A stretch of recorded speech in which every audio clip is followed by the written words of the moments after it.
Though we have all traveled many uncertain roads, we have always recognized something wasn't right. We searched high and low, yet our paths had never intersected. Our desire to seek truth, then to speak true, has brought us all together. That thing of ours is rooted in truth, because truth is the only unshakable foundation. In the greatest book, it states in John 8:32, "For ye shall know the truth, and the truth shall make you free." Truth is a powerful force. It is the foundation on which all great achievements are built, and the bedrock of trust and respect in any relationship. When we are rooted in truth, we can be confident that our decisions and actions are grounded in reality rather than in speculation or wishful thinking. The pursuit of truth is not always easy. It requires courage, perseverance, and a willingness to face uncomfortable facts. But in the end, the truth is always worth it. It allows us to make better decisions, to build stronger relationships, and to create a more just and equitable world. From politics and world events to entertainment and pop culture, we've got you covered. We'll explore our history and the stories that matter to uncover the truth that lies at the heart of each one. With our fingers on the pulse of the news cycle, we'll provide the insights and analysis you need to stay informed and engaged. As we stay rooted in truth and let the truth guide us in all that we do, let us be willing to listen, to learn, and seek out the facts, even when they challenge our own assumptions or beliefs. Let us never forget that the pursuit of truth is not just an individual endeavor, but a collective one. Only by working together With honesty and integrity, can we build a better future for ourselves And for generations to come. This is That Thing of Ours. How's it going, everybody? Thank you for joining us today on this, what is it, Wednesday? Wednesday. Hot-ass Wednesday, the 20th of September, no, August. August, wow, okay. Wow. Someday, some month, whatever, 2025. Anyway, I'd like to thank each and every one of you for joining us on Facebook, YouTube, Twitch, Rumble, Locals, and Pill.net. Real professional here. Yeah, well, you know, we're definitely Mockingbird Media, paid quality around here. Oh, yeah. Mm. And if you haven't already, please take a minute and give us that virtual hug. If you're over on Rumble or YouTube, hit that thumbs up. If you're over on pill.net, take that red pill. And if you're on Facebook, you got like 7 choices. So run over there and clickety click. Clickety click, everybody. We got Liberty in the house. We should probably say hi to the fam. Yes. Yes. What's up, Started Liberty? without you. I know you did. We got Chad in the house. What's up, Chad? We got Mr. Mike in the house. There's Mike. What's going on, Mike? I know he understands when I say it's hot. Well, I mean, sort of. It's not like Vegas hot. 104 guys. It's Yeah, it's 104. And like an awful, what, 14% humidity? I don't know how we're supposed to live under this. 17. 17. Uh-huh. Uh, We got Carol in the house. hey, Carol. We got Fire in the house. What's up, Fire? It's 13%. It's going down. Okay. Yeah. We got Dawn in the house. Hey, Dawn. I think. I think. Oh, and there's Chachi. Hey, Chachi. There he is. What's going on, everybody? Hope y'all are having a great hump day today. Ooh, it is Carol's Wednesday. having Chick-fil-A. I know. It's a Chick-fil-A sandwich. Those things are amazing. They are amazing. All right. I love Chick-fil-A. Chick-fil-A is awesome, except for like all the chemicals and everything. Well, we're not going to talk about that. Yeah, we're right not going now. to talk about that. It's just a good sandwich. It is a good sandwich. Good sandwich. Actually, I do like the Popeye sandwich a little bit better. The Popeye sandwich. And you get red beans and rice. And with you get the red beans Popeyes. and rice with the Popeyes. I mean, if you're going to eat the chemicals, you may as well just go all out, right? Although, remember, I made the really good red beans and rice at home. You did make a very good red beans and rice. There's Steph. Good evening, Steph. Hey, Miss Steph. It's been a day. It has been a day. It's just been a hectic day. It wasn't bad. It was just hectic. Hectic. Hectic. Fire's Just a laughing nutsy at day. us. Yeah, I know. You know, whatever. Oh, rain. That must be nice. Rain. Very little, but clouds stuck around most of the day, keeping us under us in the upper 80s. Sunny, muggy, and sticky now. Well, yeah, of course, because it's kind of how it works. Oh, Popeye. Oh, there's Left Lane. Hey, Left Lane. Popeye Thanks for joining. service sucks. See, Fire agrees it has been a day. Yeah, it's just been a day. Oh, college. Son left for college today. Yeah, I can see how that would be feeling like a beatdown. Yeah. Left Lane in the house. Left Lane, he is working on it. He is actually doing very well. I've got the gum. The doctor gave him I got Dr. Gum. Dr. Gum. Who knows how many whatever's in it. I read through the paperwork. It didn't say anything about mRNA. Exactly. But who knows? It's not like they're telling anybody. Yeah, it's all over you and in your fruits and vegetables now. So whatever. I know. Can't get away from it. Well, we can try. We can try. On our own. Yeah, because we can grow so much out here in the hobby. I know. Yeah. Are you ready? I'm ready. I'm waiting on you. You're just whining. Whatever. At this point. Would you read that, please? All right. Tulsi Gabbard says deep state operatives remain inside the intelligence community. Let's listen. We should. Do we have deep state actors that are trying to influence our presidential elections? Is that what we're concluding here?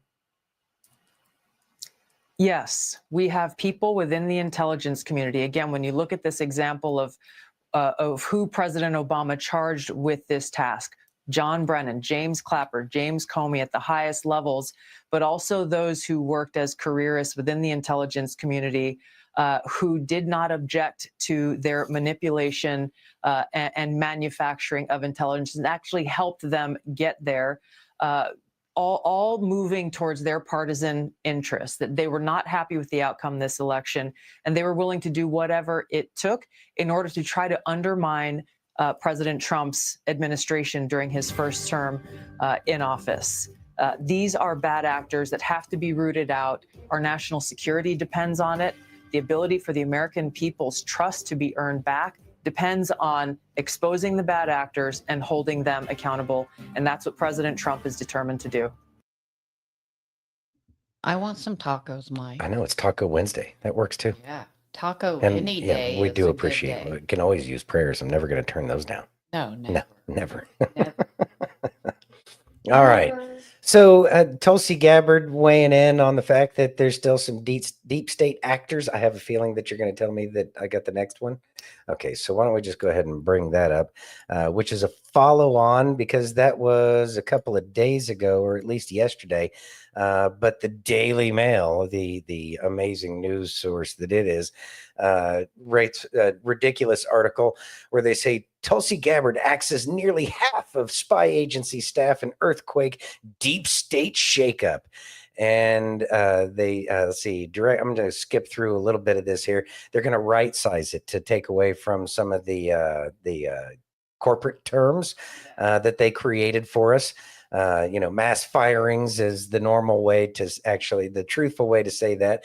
But the DNI, Director of National Intelligence, Tulsi Gabbard, sent out an email to the Office of Director of National Intelligence, the ODNI employees, on Wednesday, announcing the launch of ODNI 2.0, the culmination of a month-long effort to reduce redundancies and cut costs, including employees. This will reduce ODNI by over 40% by the end of the fiscal year 2025 and save taxpayers over $700 million per year, as ODNI press release announcing the shift says. And she started out with mahalo, which is mildly amusing that she would use that.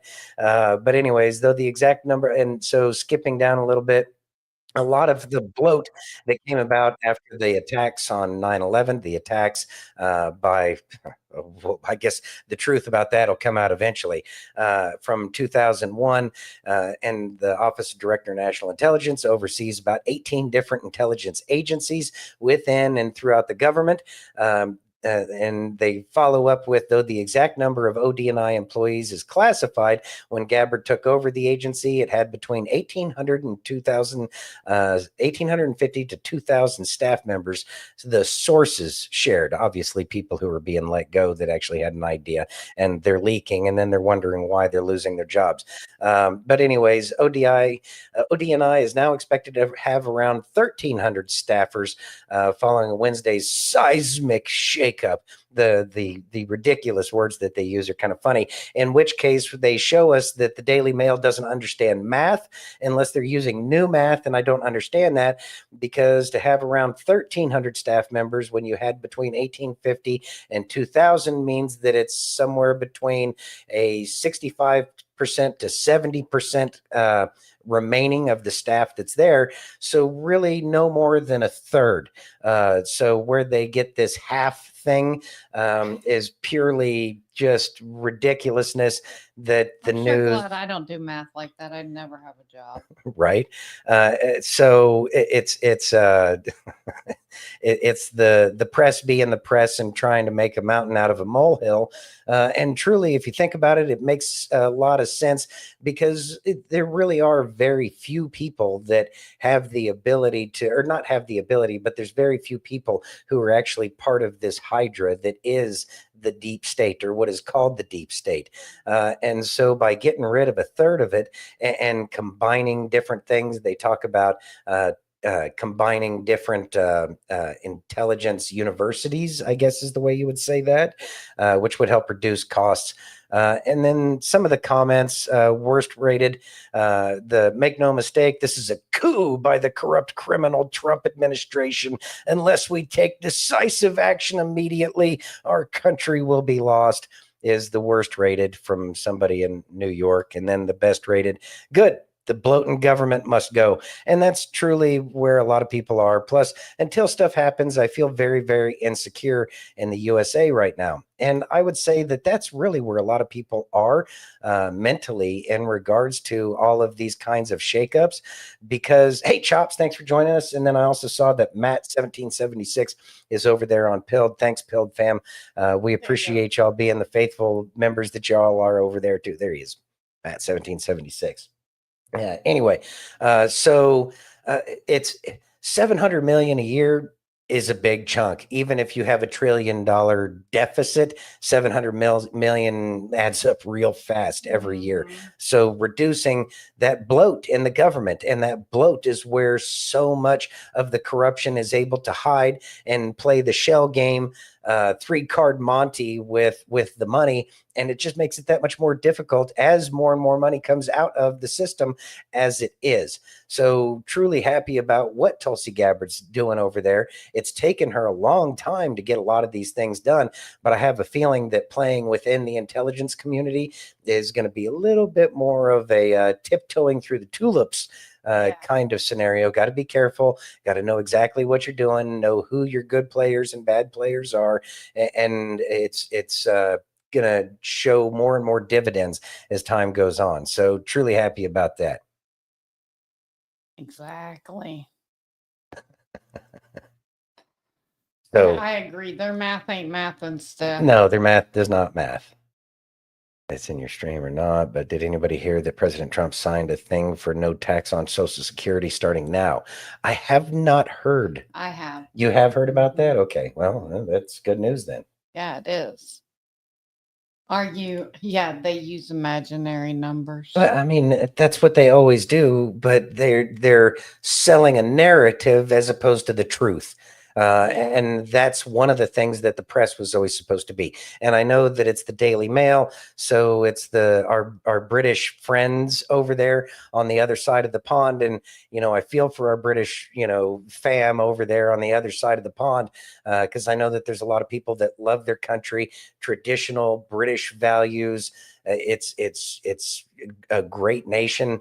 I've been there. It's beautiful, cold, obviously, but they need their country back too. So make Britain great again. And by going after their press, they need help with that too. Yeah. So, but I'm sure that that's all going to be happening in the future. We got to take care of home first before we can worry about helping anybody else.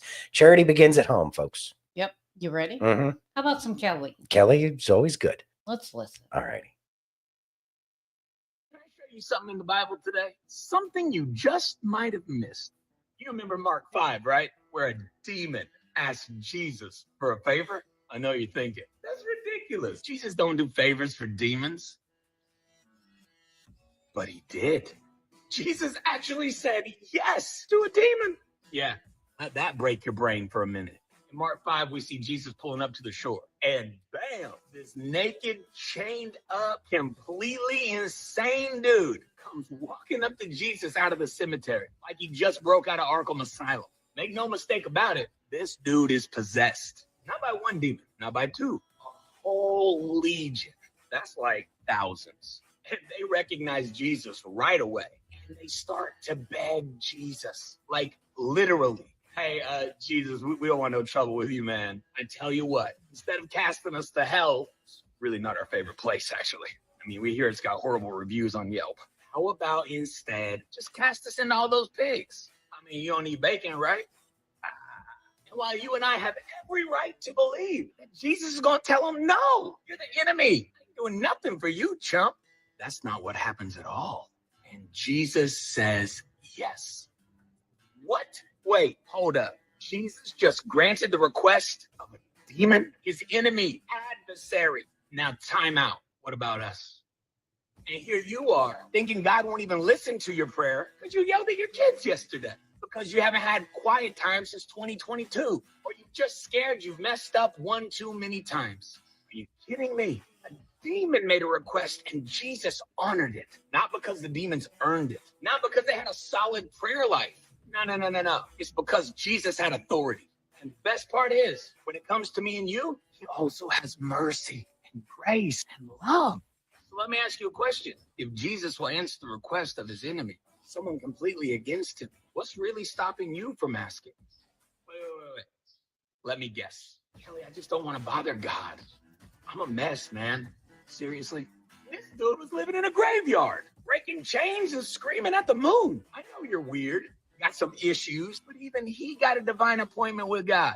Do you really think your broken prayer at 2 a.m. is going to be too messy for Jesus? He's not scared of your mess, friends. Dude, he cast out a legion of demons before breakfast. If Jesus will respond to the cry of a demon who's hell-bent on destroying a man, how much more so will he respond to you? Someone made in his image. Someone that he loves so much he gave his life for. You didn't forget, did you? That's you. So let me encourage you today, my friends. Just ask. Take your needs, wants, desires to the Father. Even if your voice shakes. Even if your past screams, don't even bother. Even when the enemy tells you you're not worthy. Come on, friends. If Jesus heard them, he will absolutely hear you. The Father loves you. Satan is the accuser, my friends. My Bible says there is no condemnation for those who are in Christ Jesus. I mean, all I'm really trying to say is, don't let demons have more faith than you. Think about that for a minute. Thoughts? Think about that for a minute. All right. So, another reason why pigs are dirty and we shouldn't eat them, but that's another conversation altogether. Don't ever assume that he's not listening. I know I had one of those moments this morning. I was having a kind of moment, and I know that he's always listening, that he does care, and that he's doing everything for our good, even though it may not feel like it at that moment. God is listening, and he is answering your prayers. Just not answering them the way that we might like to see them answered. But then again, everything's in his perfect timing. So we have to have that patience and understanding that he is listening, that he does care, and that he is going to do the things that are in everybody's best interest. So have that patience and have that faith that God is actually listening. So encouraging. Exactly, Fire. So encouraging. He hears us regardless, even the demons. Yeah. He does listen. And in the end, they're all God's creation. Everything is God's creation. He loves all of his creation. Mm-hmm.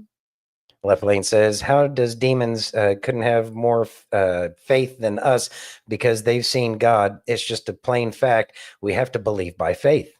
100% true. We just have to have the faith.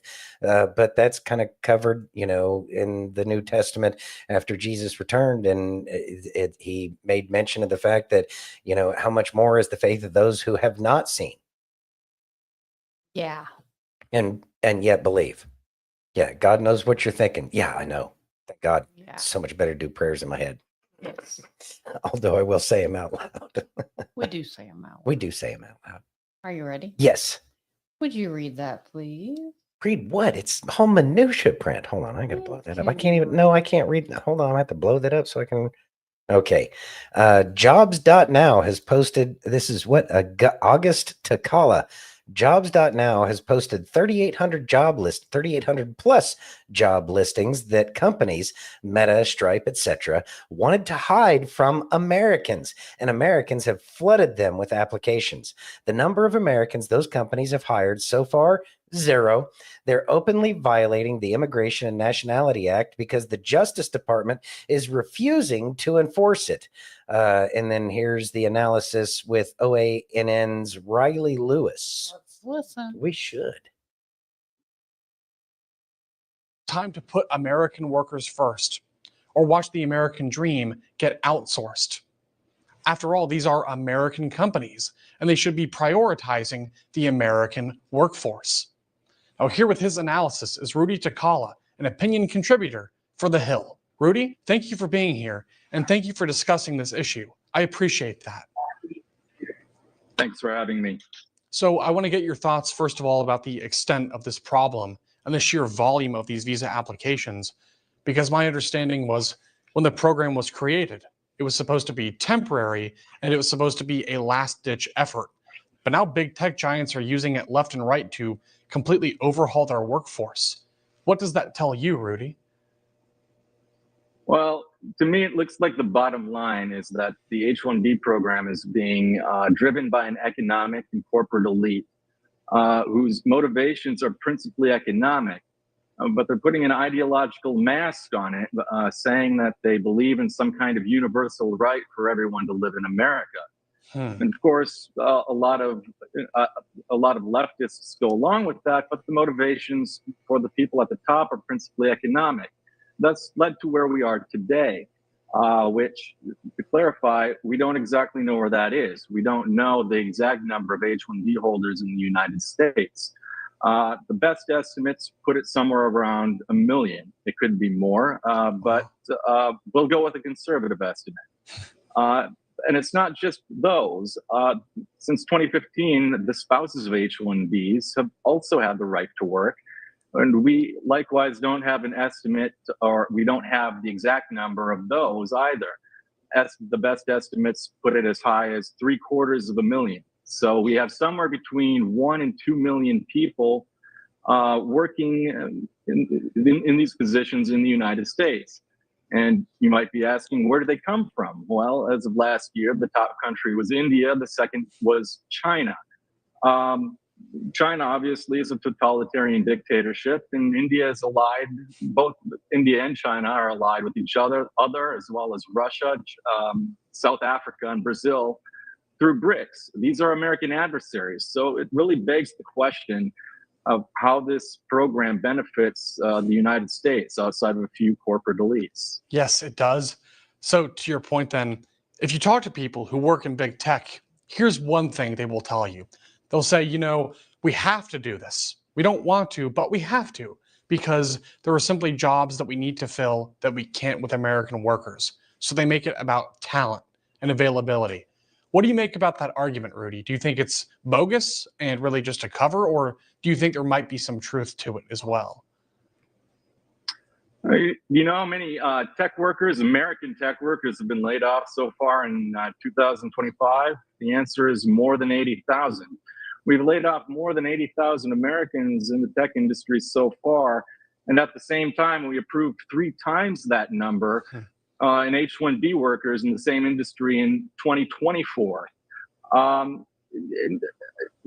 Also, computer engineering is one of the top areas of unemployment for fresh college graduates. Really? As of 2023, the unemployment rate was for computer engineering graduates in the United States was 7.5%. So all those years of telling people to learn to code don't really seem to have paid off.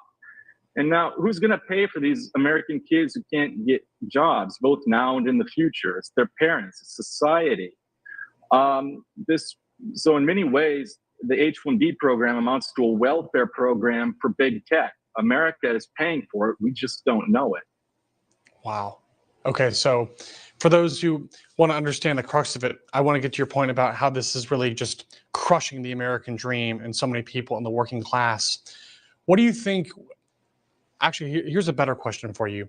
Where do you think this really goes? Is this just, is this just completely replacing the American workforce? And what do we do with thousands and thousands of American workers, many of whom have real skills and college degrees? Like, what are the implications of this kind of a system that's in place? It was very bad for our economic interests. We have 2 million people, up to 2 million people in the United States working legally on these programs alone. And in many ways, legal immigration is at least as problematic as illegal immigration. These people vote. We can't get rid of them once they're here.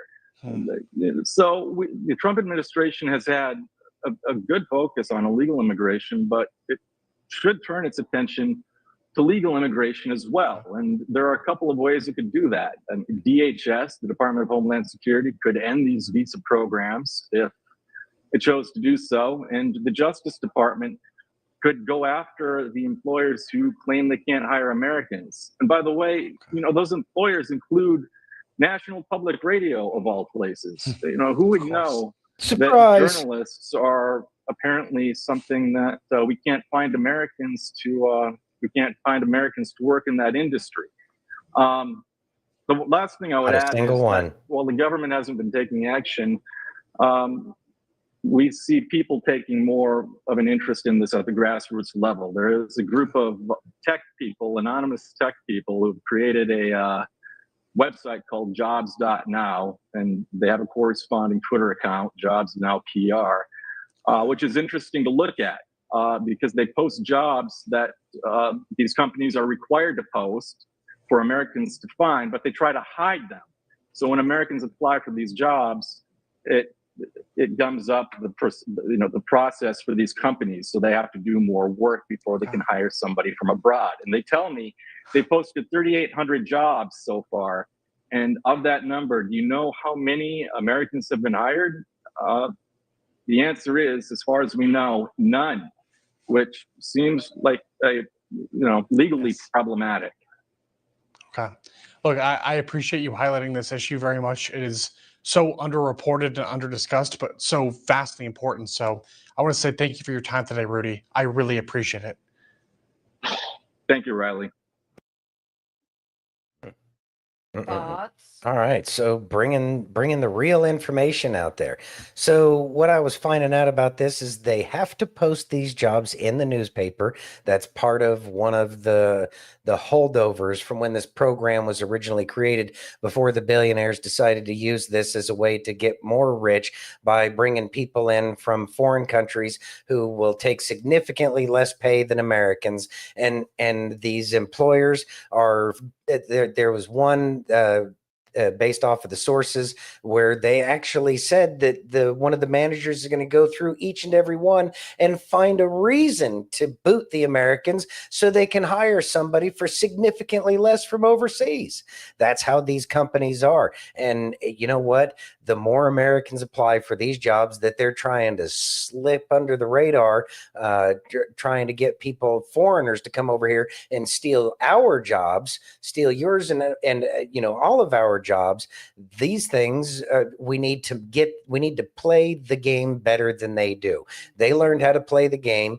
The information is coming out now. So by all means, go out there and apply for these things. In that jobs.now website, it looks like it's pretty plain and simple. You put in your skill, you put in the category, engineering, data science, finance, accounting, product, design, strategy, marketing, biotech, other sales, law, and medicine. You know, of course, you can't find any lawyers here in America. No, not at No, all. not at all. You know, got to hire those foreign ones. And then the location. So, you know, it's like play their game and force them to lose the game that nobody knew how they were playing it, because we just do things the way Americans should have to do it, which is we get priority over everybody else outside of the entire rest of the planet, you know, just like every other country on this planet does. And then, of course, the liberals out there in San Francisco, they're going to, you know, cry, you know, foul. Oh, well, you know, we can't do this or that or the other thing. Screw you. You hate us. Go over to these places that you love so much and go pay those people over there the wages that you can pay them significantly less where they're at. I'm sure they'll be happy to go work for you for slave wages over there. No, they won't. They want to come over here and they want to take our jobs. They want to get their families out of those countries, which I don't blame them. They, you know, this is the land of the great PX. They've got all this stuff here. And so it's like, no, either you care about this country or you hate it. And if you hate it, then see yourself out the door, because we don't like you either. Just be honest, you know, reach down and grab a hold and use those, you know, cojones that you think that you got and go over there, because nobody likes, you don't like us. We don't like you. You hate our country. Go take it on the arches. Anyways, Fire says it's so hard to get a job in tech. Yeah, because they've been giving all these jobs to everybody from overseas. Well, of course it's hard to get a job when somebody's going to come in and do it for half. Yeah, I know. Accounting, coding, anything and everything. And they're trying to replace everybody with AI anyways. Really? Why do we need these tech people? Life was so much better before the computers were a part of life.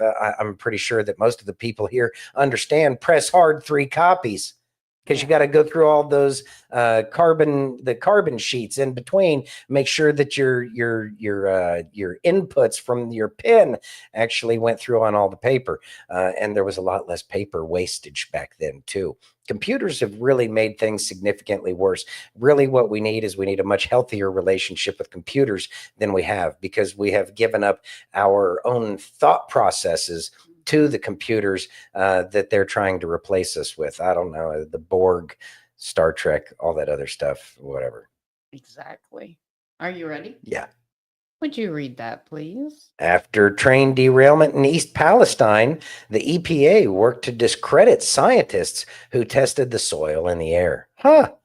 Wow. Did we ever talk about that? We did. We did. As a matter of fact, we have like the whole thing in the intro that kind of talks about that. Yeah. Mhm. Huh. You ready? Interesting. Yeah. Let's listen. Ready for some truth. Who would have thought it would have taken for Trump to get back into office for us to get some truth about what happened in East Palestine and the water supply from everything down, what was it, the Ohio River, was it not? Mhm. Let's listen. Yeah. The Environmental Protection Agency is supposed to be keeping our air and our water clean, not conducting surveillance and smear campaigns against independent scientists. And yet, in a News Nation exclusive, newly released emails show that is what was happening after the East Palestine train disaster in February of 2023. The target? An environmental scientist whose tests contradicted the EPA's narrative that there were no dangerous levels of toxins in the area. Local residents were told the official story. Their neighborhoods were safe. And some of those who dared to disagree found themselves in the EPA's crosshairs.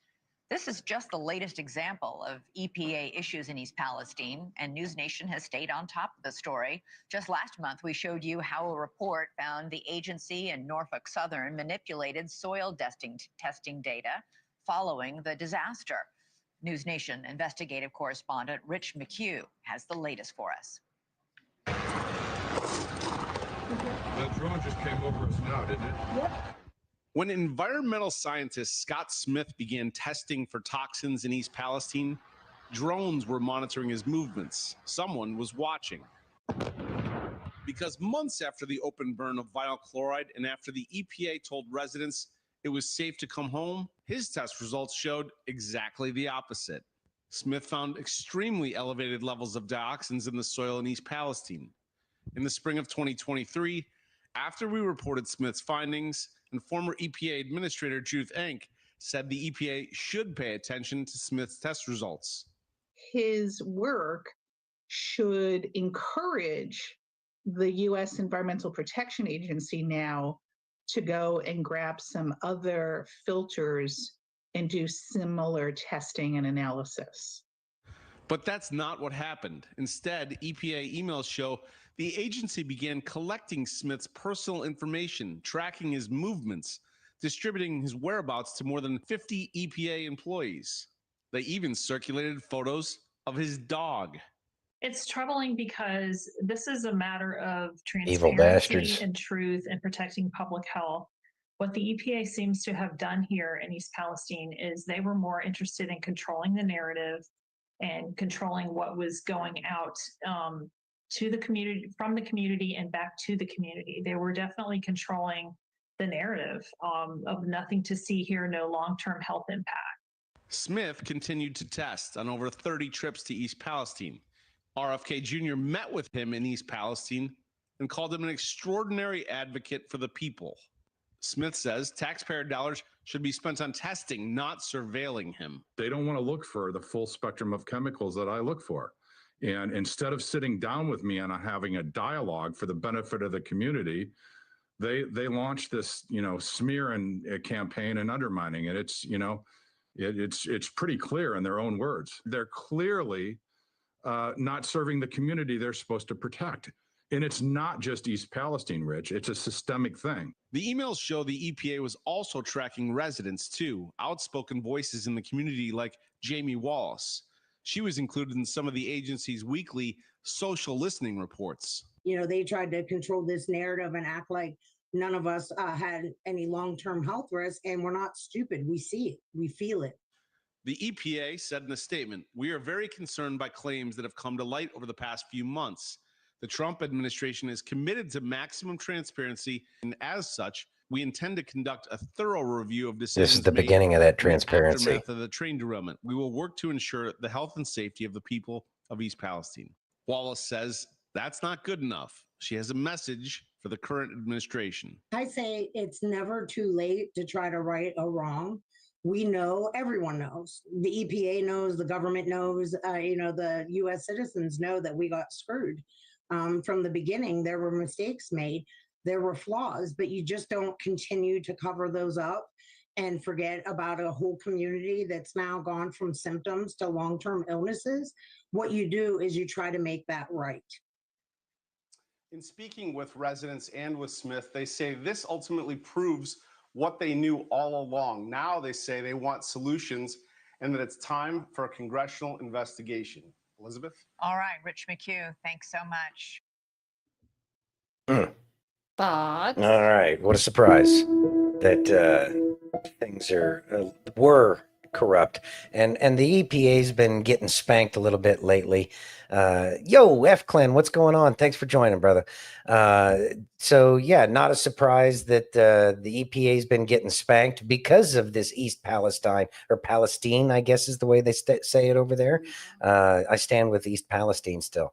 And so the fact that they're spending their efforts, everybody that sent an email about this person's dog that was doing the research automatically needs to be put under a federal investigation, and they need to be crawling up absolutely everything about that person's history, talking to their school teachers, talking to everybody to put the pressure on those people to find out exactly who they are, what their motives are, what their motives were, and why are they worried about trying to suppress an American citizen as opposed to actually getting to the bottom of what's going on. The amount of corruption that's going to be found out about what happened with those train crashes, not just the one in East Palestine, but there were at least 20, 30 train wrecks with some of the worst chemicals, all on Biden's watch, and they all happen near fresh water sources. And so poisoning the well,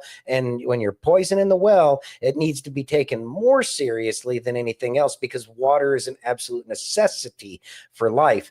And that's, I would say, a treasonous act, whether or not they're tied in with any of the other deep state, which we all pretty confident that they are. I mean, it's not hard to make the 1 + 1 = 2 around here, but they certainly need to be tried, for the crimes that they committed against citizens by spying on them, which is an abuse of the government power, therefore destroying the good faith and confidence that the people should have in the government, which people have lost significantly because of the bloated government that has been around. And this is yet one more reason. This is one of those small exposures that I've been talking about. And I know this morning I was feeling some of this. When are we going to start to see the arrests? I'm sick and tired of this. We got to get to this. But again, we got to get through it. Think about everything that just happened over that 4 years that Biden was in office, let alone the 8 years that Obama, Barry was in office, and probably the Bushes as well. And so we got a lot of exposure that has to happen before these arrests start to come about. And this is one of those things. And it shows that it's beyond corruption, that it is a coup to silence those who are trying to speak the truth. And I can't find anything in the Constitution. I've been looking for it, but I've been looking for what it says in the Constitution about where the government can lie to the people. And that's just not anywhere in there. But I mean, maybe one of y'all can tell me where it's at, which article. It'd be helpful, because I know I'm not the smartest man on the planet. Yeah, Mike will probably know. But this is awful, and I starred a couple of those things here. But Chad says, I often wonder how things where to go. Oh, I don't know. Okay. Hold on. I got it. I often wonder how things are there in East Palestine, and is it healthy to live there? My guess is there was no official cleanup that the Environmental Protection Agency was doing to protect the environment. Yeah. Left Lane says, so why aren't those people being held accountable and brought to justice? They lied. I think that we're getting to that point. Some of them, I'm sure that those arrests, once they start happening, that's going to be the case. Yeah, I don't know. We'll see. Money. Yeah. People treasonous. And I would say that that's the case. They are all in it together. And they knew that they had no choice but to stick to what I would call a treason. Of course, then again, I'm not a lawyer, but what I would call it a treason, and acts, crimes against the people of this nation, so that way they could remain in the positions of power that they gave themselves. Yeah, always watch the water, without a doubt. You go. Carol says, when the arrests do happen, their heads will be spinning, or kind of swinging.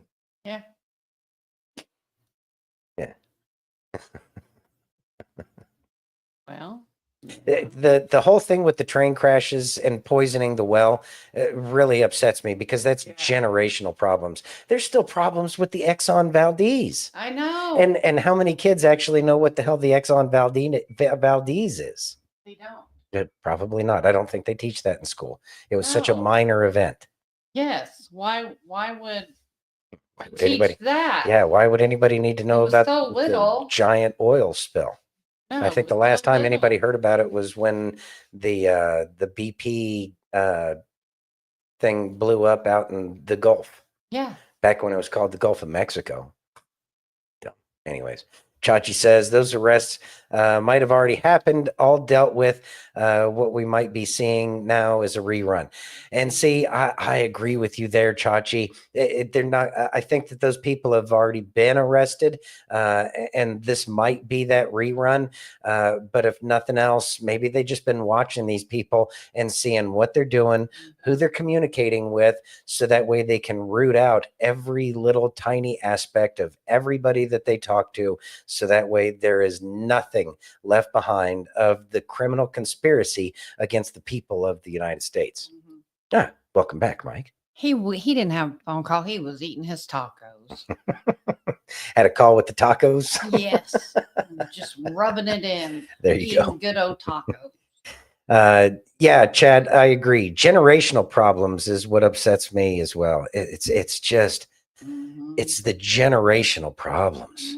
They're going to be pulling stuff out of that soil. Gonna have problems for a long, long time. Yeah, we got a lot of work to do still. Yeah, I hope it is a rerun, but I don't think so. But let's see. We'll see. Well, we just had a train wreck here again recently. I didn't we? know. Yeah. So Ready? Yeah. Would you read that, please?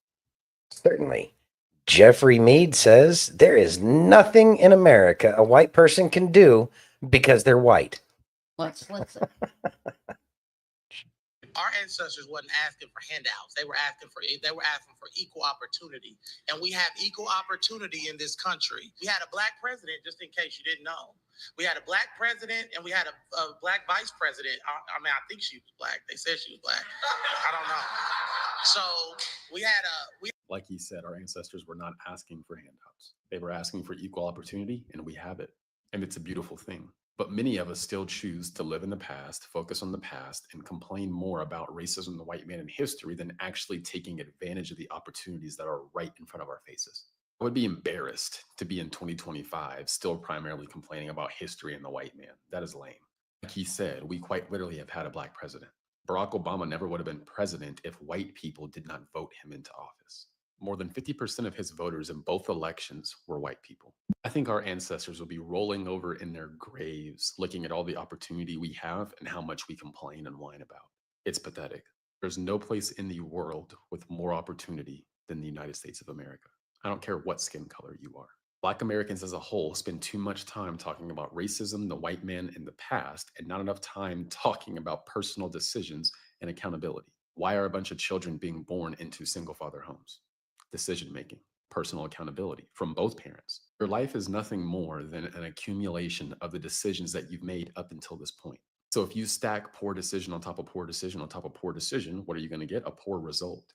Many of these people on the left talk about humans as if we're all just widgets that do the exact same thing and think the exact same ways. There is a problem with good decision-making and personal accountability amongst the majority of Black Americans. And the first step to solving a problem is actually admitting that we have one. Like I said before, our ancestors would be rolling over in their graves. There's too much opportunity in the United States of America today for you to still be complaining and whining about the white man. And systemic racism. There's nothing that the system allows white people to do that I cannot go do. Also, just a reminder, I have a free Thoughts? All right. Pop I'm that so back up from tired. Mike. Yeah, Go I'm ahead. so tired of this melanin Conversation. It's how they got into power. It's all off of emotional knee-jerk reactions as opposed to teaching people. And this is part of the Rockefeller education system. Oh, I know. Because not it's like to I'm dumb light, everybody I'm down. Clear. I got zero melanin. And okay, so Mike says we've got to make it where in 100 years from now, people will remember what happened to them. But we have to keep in mind that Andrew Jackson, he was president from 1829 to 1837, and that was about 100 years. 100 years later was Jekyll Island and the creation of the Federal Reserve, therefore undoing everything Jackson did. How do we make these lessons last longer than 100 years? I think that that's going to be the key point. It's going to be difficult, but we have to take all of the lessons learned from the time that Andrew Jackson left office until today to understand exactly what happened. And we have to basically ensure that people are aware of, educated, and smart to the tricks and tactics of those who intend on stealing the country. There will always be people who are drawn to power. And this is also another one of those things where we need to do the 30,000 concept, something along those lines. Is what I believe is going to help prevent these kinds of things from happening again, because there's going to be more eyes and it's going to reduce the amount of power that any one individual can have. And it will give people the feeling and the reality of a voice that they did not have, as we have a ratio of 700,000 to 1 for each representative. That's not going to work. That's why they're able to get away with the things that they do. We have to take our power back and give it back to the people and stop letting these people who consider themselves to be royals and stealing our nation from all of us. It is a treason that needs to be dealt with, and it needs to be dealt with harshly, the way Andrew Jackson would deal with it. Mike says, we've got to get the head of the snake this time. Public executions. It does need to be public, so that way it will stand as a deterrent, because they made it so that we are so soft that those kinds of things would not we the people are averse to those kinds of We things. still have too many men walking around in skinny jeans. Just stop it. Skinny Stop jeans it. are a problem. It's cutting off the testosterone. Yes. Anyways. And drinking soy milk. Left Lane says, look, man, I've lived 65 years. I've been from the race ride all the way up. Black people have just as much opportunity as I do. All they need to do is put forth the effort, and they do, and they succeed, and they go places, and they do great things, and that's exactly what needs to happen. But we don't need to make everything about race. And if we're going to make everything about race, and the way the press does, oh, a white person did this, oh, a white person did that, and when the press doesn't mention the race, Let's make everything we about understand hair color. right? So we gotta have real conversations. Nothing can be about race anymore, unless there are legitimate kinds of statistical data that can be used in an intellectual capacity that can't be used to be weaponized against any group of people. And Steph, I know they want everyone to drink almond milk, and I have I a think problem. the almond milk is okay. It's the soy. I have a with all problem the estrogen. but I have a problem with calling it milk. Where exactly do you milk an almond at? Do they have teats? Would you prefer to No. call it nut It's juice? nut juice. Nut That's juice. exactly what it is. It's nut juice. Nobody would ever buy that. That's why they call it milk when it's not really milk. It's all the nut juice everybody's been drinking. It's the nut juice. You ready? Yes. We need God. It's Let's listen. Yeah, thank you. The Bible says in Matthew 6:34, therefore do not worry about tomorrow, for tomorrow will worry about itself. Each day has enough trouble of its own. Worrying doesn't change your future. It only steals your peace today. You may be facing uncertainty, maybe about your job, your health, your relationships, and your mind wants to run ahead trying to solve it all. But God didn't design you to carry the weight of what hasn't happened yet. He gives you grace for today. You don't have to figure everything out today. You don't need to have all the answers about next week, next month, or next year. God is saying to you, just live in this moment. I'm already in your tomorrow. When you choose to rest in Him, you stop striving and start trusting. That's when peace comes in. That's when clarity shows up. That's when you realize you're not doing this alone. You've got the creator of the universe walking with you step by step. He's already gone ahead of you. He knows the end from the beginning, and He's got good things prepared with your name on them. So take a deep breath, let go of the what ifs, and lean into the truth of Matthew 6:34. God is in control. He's got your tomorrow, your next chapter, your breakthrough. You just keep being faithful today, loving, praying, walking in peace, and He'll take care of the rest. If this message encouraged your heart to Thoughts. All Hey, right. Cal Bear. Hey, Cal Bear. Thanks It for does joining. sound like him, but it was the message, not the punk that read it.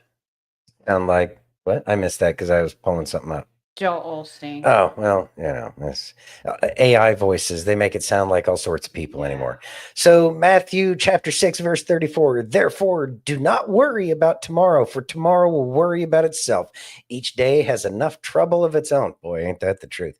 Each day does have enough trouble of its own. And we do need to worry about the here and now, because that's the only thing that matters, because tomorrow isn't promised. So stay focused on what we have right now. And we can always take a look back to see where we're coming from, so that way we can get an idea as to which direction we're going to be moving forward. But we definitely need to worry about the here and now, because that's the only thing that we can truly affect to make any kind of change in relation to what happened in the past or what we do moving forward in the future. You ready? Yes. You got some minutia print. You ready? Oh, geez. Yeah. Silver is at the pool. She says hello. Hey, Silver. Hey, Silver. Enjoy the pool. All right, here we go. Ashley Zavala says, when I go to a restaurant, I don't need to meet the chef. Here's how California Assembly Elections Chair Gail Pellerin responded to repeated questions about who is responsible for California's proposed congressional maps. Let's listen. Mm-hmm. Who exactly is responsible for the maps? Who do we tell California voters drew these? Well, so the maps have been posted on our website since 8 o'clock yesterday. The lines are very clear where people can go on and observe and see what we're doing. There are adjustments. Many counties and many districts are not getting touched at all. So, Madam Chair, I'm sorry. My question the is, Democratic who is ones. responsible for the maps specifically? Who do we let California voters know are responsible for the maps that they are being presented with? Yeah, I think it was a collaboration. There were several people involved. Who specifically? I don't have the full list right here with me, but we can certainly get that to you. But these maps are Which you won't do. They're there for voters to names see. of the people, the names of the people, the organizations. I mean, Governor Gavin Newsum promised that no special interests or this would be transparent. This would not be done in a back room. We're definitely. So we're trying to ascertain. in Hey, this Vapor, very thanks short for amount of joining. Time that you have to deliberate this. Who exactly are the maps responsible There's a lot for? happening very quickly, and those that were drawing the maps went back to the Independent Redistricting Commission's testimony and what they heard during their time when they were deliberating this, and they themselves ran out of time to do the work that they needed to do. And so we're basing these on the Voting Rights Act, and we're looking at really bringing the voters into this process, and that's why we're going to an election on November 4th, because at the end of the day, the voters' voice is what matters. We're asking because voters back in 2008 and 2010 took the power away from politicians to draw maps because they did not like that it was an incumbent protection. Hey, hi, so Poco. we just need to know. I mean, that's why And we're these asking. These this are question. definitely unusual times. We are no longer governing in a democracy. We're governing in an authoritarian government. We are seeing things that we care so deeply about in California. We have education, food for children. Oh, and our you're doing so immigrant good. community, our Oh, LGBT community. Oh, it's all They are amazing. getting decimated by this administration. This is an all-out assault on California's democracy and the rights and values. So we have to move quickly, but we are bringing the voters on to this process. We're letting them know the maps have been posted on the website. We have this election on November 4th. And at the end of the day, the voters will decide what is important to them and whether they want to adjust these maps to give California the voice it needs in Congress. But can any Do I have to? were state lawmakers involved in drawing the maps? Any state lawmakers at all? Not to my knowledge. But so then who adjusted them last night at 8 p.m.? It was my understanding that they were by 8 a.m. They were out there. No, Monday, there's and an so there was a collaboration, but we can get to the people that actually did that work. So then why does the legislation say the detailed maps are prepared by the Assembly and State Senate elections committees? So the reality is that it was a collaboration, and we can get those specifics. But I think what's most important is the maps are out there for people to see, to evaluate, to make a judgment on. The lines are the lines. Madam Chair, but so we are that. when you consume something, don't you want to know who makes it?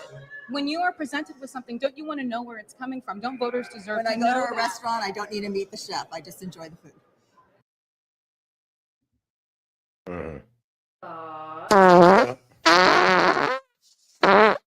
That's exactly what she sounded like to me. Just a bunch of crap coming out of her face. It was all just obfuscation and attempt to deflect and dodge without actually answering any question with any kind of substantive value. It's pretty annoying, really, when you think about it. But that's the kind of politicians that we've been getting, and that's why.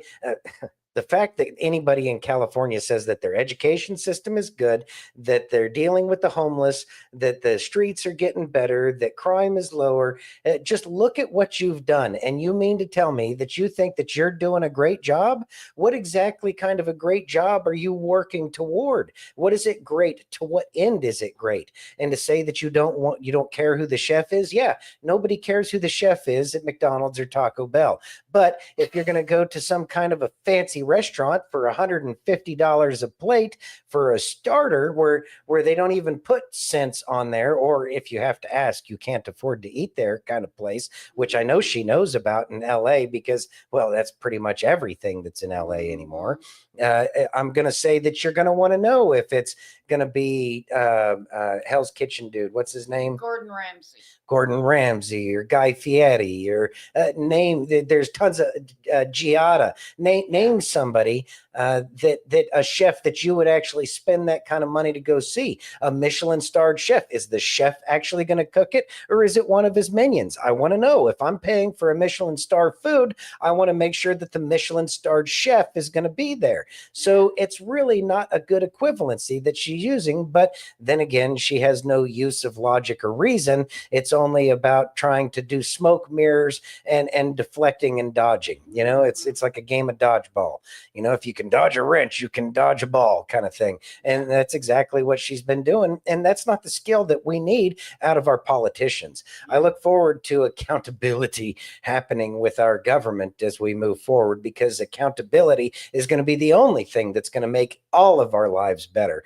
And of course, their lives are going to suck because they're the ones that have been, you know, kind of stealing all of the good resources of the good people of this nation so they can replace us with these illegal invaders that have been coming across the border for years and years and years, decades, by the hands of these kinds of people. Right. So no, they don't want to talk about the redistricting in California. And to say that there's plenty of areas that we're not touching in California. Yeah, let me guess. It's LA, San Francisco, you know, those kinds of solid blue areas that haven't been touched. But I have a feeling down in San Diego kind of county area, up in the, north, actually a lot of NorCal outside of San Francisco, if I'm not mistaken, is pretty conservative.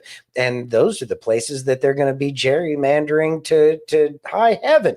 So that way they can take more votes away. But why is it important for the Gavin Newscoms and the Pelosi clan to do stuff like this? Because they know that it's their last chance. They have to get these people in there so that way they can get the Democratic majority. So that way they can try to ram through another BS impeachment to try to stop Trump. And so that's the game. I mean, really, it's kind of a very transparent attempt to hold on to the steel that they thought they had. But justice is coming, and her days are numbered. I can just feel like that. Yeah, let's go over the comments. Lies, lies, and more lies. Mike says you can see, but you can't do anything about it. Yeah, right. California is a giant mafia. Sadly, it is its own kind of mafia, isn't it? Left Lane says, uh-oh, she's in trouble now. They're making sense. And it's a not friendly press to Democratic politicians. Boy, isn't that a strange turn of events? I'm happy to see that. Mike says that wouldn't fly in South Carolina. She wouldn't make it one day. I have a tendency to agree with you. There's definitely some parts of the country where those kinds of tap dancing answers ain't gonna cut.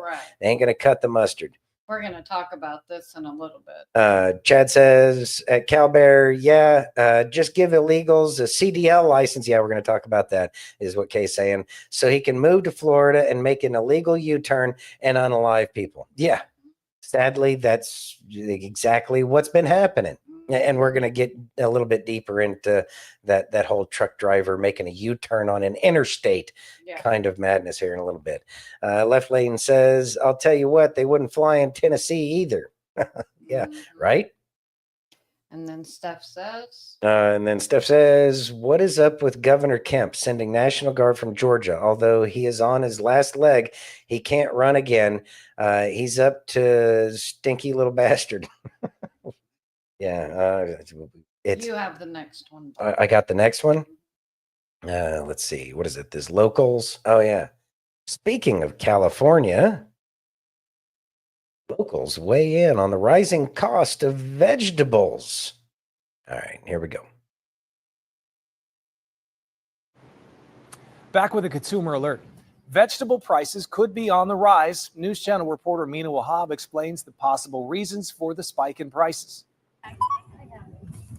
The U.S. Bureau of Labor Statistics reported a 38% surge in the wholesale price of vegetables in July. It's the biggest price spike for any product category month to month.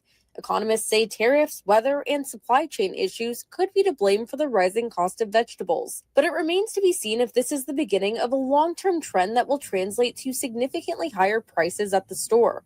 The owners of Tri-County Produce in Santa Barbara say they haven't seen a reason to raise prices because they source about 75% of their produce from local growers. It doesn't have to sit in the factory. It doesn't have to take 8 hours to get here in a truck.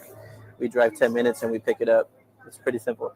For the other 25% that gets imported, it's a slightly different story. This would have been probably 3 months ago, maybe 119, 99 cents, 119. So now it's at 149. Another possible explanation for the rise in wholesale prices is the Trump administration's immigration crackdown. A shortage of workers could lead to lost crops down the line. A lot of the product is being lost because there's nobody to work. So the product that is being picked is being raised maybe 35 to 40%. In June, President Trump said he, quote, cherished our farmers, saying the administration was developing a permit that would allow some immigrant workers, including agricultural employees, to retain legal status. However, he had previously reversed an effort to afford legal protection to agricultural workers. People need to realize who is out there growing and harvesting their crops and support them and buy local. While vegetable prices rose sharply, fresh fruit tells a different story. Those wholesale prices were actually down 6% in July. In Santa Barbara, I'm News Channel reporter Mina Wahab. Bunch of clowns. Hold on, let me stop sharing that. Okay, there we go. It is. It's absolutely ridiculous. And if you look up the tariffs not on foods. And even then, it's just, it's a puff piece to try. I mean, of course, keep in mind, it's California news. They're not, fixed by any stretch of the imagination. But they're saying it's the increased prices because we don't have the migrant workers. No, the migrant workers are still there. They can still do that. But there's still people who need those jobs. And that would also help the homeless people get off of the streets. I mean, there's a lot of things that need to happen. And they're saying that so the owners further in the article, they say the owners of Tri-County Produce say they haven't seen a reason to raise prices because they source about 75% of their produce from local growers. That's the thing is mostly, do we not have fruits and vegetables that we grow here inside of the United States? Are those subject to tariffs, or is it that the grocery cabal that's out there is just jacking up food prices unnecessarily, gouging the consumer? I hope that investigations start happening with that, because that's something that needs to happen, because not everything needs to go up. Yeah, they're just looking for an excuse to use so that way they can gouge the American people. Yep. But if you talk to anybody in any of those large corporate grocery chains, ask them how much of the produce that they throw away each and every day. Yeah. Ask them how much of the food, the meats and all of that other stuff that they throw away every day. Why is that? Because they charge too much. Yeah. They're charging, people can't afford it. And people can't afford it. So they would rather throw it away, use the tax write-off that's given to them, probably because of some kind of ancient Democrat, hookup for their buddies that own big corporate grocery, and they're able to remain profitable while making sure that the American people don't have food to eat. And so they're just going to continue to jack prices up. People aren't doing much better than they were because they're jacking up the prices of the electricity and the gas and the groceries unnecessarily. Of course, the electricity is probably because of all of those clowns over in Silicon Valley and using up all the electricity for their AI kind of stuff. And that's something that needs to be dealt with as well. It's something that needs to be put in a box that does not take away from the people. And those industries need to come up with their own electricity, because we didn't have electricity problems as much before all of these AI things started to pop up. The prices are just being artificially inflated, and it's aggravating. And I look forward to the investigations and the price gouging investigations that are going to be coming up in the future, because I can just feel that one in my bones. Chad says, I put a lot of miles on each day for work, and I'm noticing a lot more people putting garden vegetables at the end of their driveways. It's a start. And that's exactly what needs to happen is it gives everybody the motivation. If you got a yard and you have the ability to grow something, start growing. Buy you some heirloom seeds. You don't need to buy these corporate, foods. You can find heirloom seeds all over the place. You can collect the seeds, at the end of the season, and you can reuse those seeds to grow your garden next year, and you don't have to pay for seeds ever again. It's a beautiful thing, but you could always support that heirloom seed company by continuing to buy them from those companies. So there's a million things. And guess what? You're buying from Americans when you do that. And what more do we need to do than to support our local farmers instead of trying to support these mega corporations that bring food in that we have no idea what they're really doing and what kind of night soil that they're using to fertilize over there in foreign countries. Left Lane says, I used to be a truck driver. Most of your big grocery stores get all their produce from Mexico. Exactly. AI at its finest. Yeah. Yeah, see, they don't do that here. Let's see. Left Lane follows up with, hold up, brother. All that stuff in Tennessee goes to a program called Second Harvest, and it's put out to the people and food banks. Yeah, they don't do Boom. that That's here. exactly the way it should be. Yeah, but they don't do that here. No, don't do much of it. We get our produce from Cali and Mexico. Yep. And our grocery stores just throw food away. They don't give it. But they're not doing anything to make it last the way they should. They're not doing anything that they used to do because when you buy avocados, it goes from green to spoiled in the period of about maybe 36 hours at best. Yeah.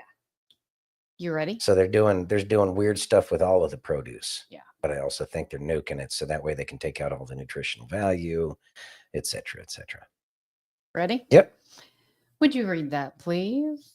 All right. Hilarious spoof of Gavin Newsum isn't far off from the truth.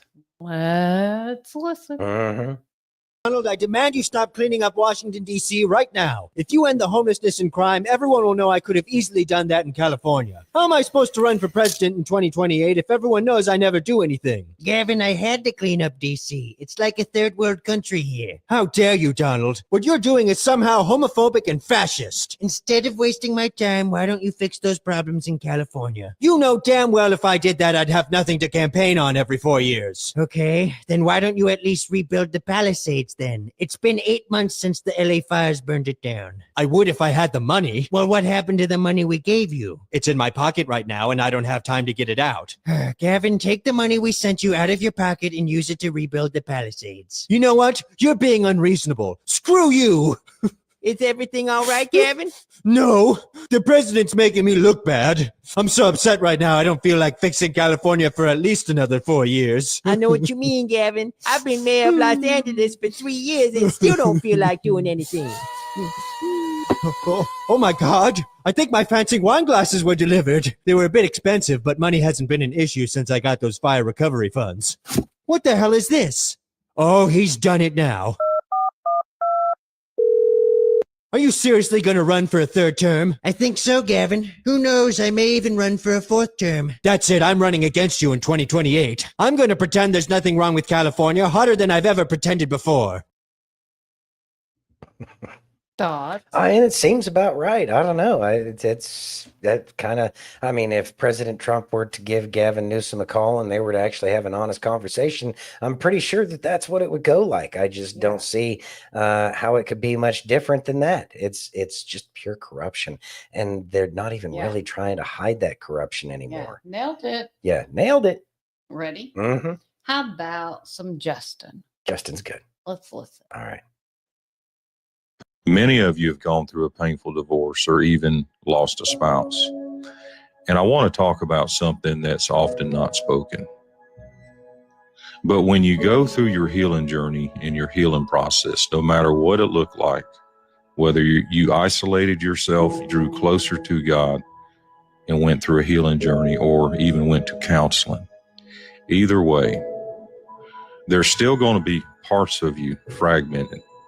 There's still going to be parts of you that have missing pieces. You won't realize this until you try to re-engage back into the world and give love a chance again. It's so important while you're single to build that relationship with God. Not only heal, but build that relationship with God. Believe God, trust in God that He'll send you the right person that knows how to love you properly. The right person that knows how to identify and pick up those shattered pieces of your confidence and trust. And between the three of you, them, and God, you can rebuild your life again. Thoughts? All right. Well, before you start getting together with anybody after a breakup, especially a marriage or, especially in a divorce, you're going to have to look out for your own red flags first. You have to spend some time working on you and getting you right before you start jumping into a relationship with anybody else. A divorce is an absolutely awful thing, and it is not nice, and it's not pretty, and it brings out the absolute worst in people. No, and it's not fun. It brings out the absolute worst in people. And so it's one of those things where it's kind of one of those yes, no, or not right now. And if it's a not right now, then that means that God's still working on you. And really, that should be the focus, especially after going through a divorce. It is something where you got to spend some time with God, heal yourself. After, an animal gets wounded, it goes off to lick its wounds and gets healed up before it goes back out to the world and starts dealing with anything else. And we should take the same amount of time for ourselves as well. And with the loss of a loved one, which would be an absolutely awful scenario, that's one of those things where you're going to have to spend some time getting right with you again and understanding that life is going to be very different, dealing with that pain, dealing with that hurt, dealing with that loss, and everything that's going to surround that. But the best way to get through those kinds of situations and scenarios is always to turn to God and ask Him for that healing and help you to get exactly what you need. So that way you can go back out into the world and find that love. But you should understand that love has to come from God first, and then it has to come from you. So that way you can spread that love that you have to somebody else that would possibly be your significant other moving forward in the future again. Yeah, absolutely. Fire and 8 says he'll send the right person. He will send the right person. Yeah. Got to learn how to listen though. Yeah. You absolutely do. You ready? Yeah, I'm ready. Would you read that, please? All right. Scott Bessent highlights Pharma reliance on imports to promote bringing industries back home. Let's listen. Your message to Congress tonight, because without Congress really taking action and spending real money for our own industrial policy, this is going to be more difficult. We've got to do this. The only good thing about COVID was it was a beta test. We could see there were plenty of unreliable suppliers. I mean, think about this. 90% of the precursor pharma products that we get for very basic medicines, the antibiotics for children come from China or India. So we have to bring a big amount of that home. State of the economy right now. Little tech challenges in the recent days, look at the market every day, but some sense that the economy might slow in this next, couple quarters and come back gangbusters next year, given all the build out and the effect of the tax cuts. What do you say? I think we're going to really pick up in the fourth quarter. There can be a pause here. I always said we were going to have a detox as we cut back on the Biden spending. Second quarter of this year, the government's contribution was down. So we will have a little pause here. And the one big beautiful bill will start kicking in, I predict, in the fourth quarter. And I think 2026 could be gangbusters. But Laura, the problem right now is we have some distributional problems in the economy. CapEx is doing well thanks to the one big beautiful bill. AI is doing well. Housing and interest rates. I mean, you still got Powell with the interest rates. Well, I mean, I think you can fire Powell. Personally, everyone's worried about the market collapsing. I think it's a 2-day story. Honestly, I think it's a 2-day story. He's really, really hurting the economy. I don't have to tell you that. Certain segments of the economy, including the bottom 50% of wage earners in America who don't have assets. If you don't have assets, you're not doing well. But by bringing the manufacturing back home, not only do we have more economic security, workers are going to have higher pay. Manufacturing jobs, I don't have to tell you, are the best way to real income gains. So, thoughts? All right. My personal opinion, and I have no idea what that's actually worth, and that is that pharmaceuticals, that should be treated as a strategic manufacturing process. It is something that should be done within our borders because of the nature of it, especially after what happened with the whole Rona crap and the mRNA. And it's something that needs to be watched like a hawk before it goes into somebody's body, and it has the ability to change somebody's DNA through the mRNA process. And it's something that needs to be finally tested, observed, so that way weird things can't happen. And what we have learned through this process is that the pharmaceutical industry is pretty much untrustworthy. And so by putting it out in countries that have been hostile to our nation, i.e. China, we don't need them making this, especially when they're the ones sending the fentanyl over. And who knows what they're actually putting in these things? Are they testing each and every batch? How do we know that each one of those batches is safe? I know that I don't feel comfortable getting pharmaceuticals from a foreign nation. No. So why is it even allowed, considering that this is a hostile nation towards our country, and they could easily just decimate our population because they put some weird stuff in our pharmaceuticals that people need to survive? Yeah. It just doesn't make sense. Yeah. Cal Bear says absolutely. Thank you. I just can't think of any reason for us to produce pharmaceuticals anywhere other than within our own borders.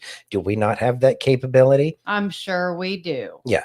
I think what it really boils down to is that the modern version of the East India Trading Company, that would be BlackRock, Vanguard, et cetera, care more about profits than people. Surprising. What? I know, big surprise. That BlackRock and company, that they care more about profits than people, and they don't care if they put poisons inside of life saving medications. It's just no. They can take less profit, and they can pay American citizens to do it because they need to live next door to the people that are taking those very medications. And maybe even be the person working on the medications that they're going to have to take. Yeah, like Fire says exactly. Yeah. God gave us an immunity system. We don't need vaccines. Chad, that's another conversation altogether, but I agree with you 100%. We have immune systems, and it's who knows what is in the food supply, in the pharmaceutical supply, inside of our water supply, that is causing everybody to get so sick. Yeah, but I also know that that's one of the things that RFK Jr. has been working on. Yes, very much. We shall see. Time will tell. Yeah. Ready? Mm-hmm. Would you read that, please? Certainly. Ned Ryun undresses the World Economic Forum Endgame in just over 1 minute. Let's listen.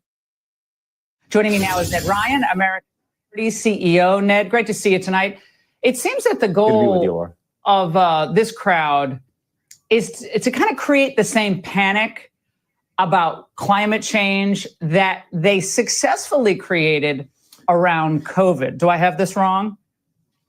No, you have it correct. I mean, first of all, we have to accept the World Economic Forum is a fanatical political organization that uses fear and manipulation like COVID hysteria, like the hoax of global warming, to really facilitate people thinking that somehow they're the saviors, but really all you're doing is helping them accomplish their goal, which really is a global public-private fascist movement and fusion of big government, big tech, big money to create a technocratic ruling elite, which conveniently is them. And really, Laura, if you want to look at it a different way too, with the World Economic Forum, they want to create feudalism 2.0, in which we are serfs and they are the lords ruling over us. You'll have nothing and be happy is one of the things that comes out of Davos. That's what they're aiming for. They're aiming for feudalism in which we are serfs and we should be happy that they are ruling over us. Thoughts? They're ruling over us. This is a conversation that needs to be a lot more common. I'm grateful that it's on Fox News, and that's great. But these are the kinds of things that we need to be seeing on every news channel throughout the entire nation. If our news actually cared, they'd be outing the World Economic Forum and everything that they're doing, because they do own so much of absolutely everything. Although, if you will remember back, President Trump visited the World Economic Forum when they had their little shindig in Davos before he became president the last time, and there was a big shakeup and things started changing a lot after Trump went there with his first term, and everything has been different ever since. So is there a possibility that the World Economic Forum has been put on some kind of a leash? Maybe not.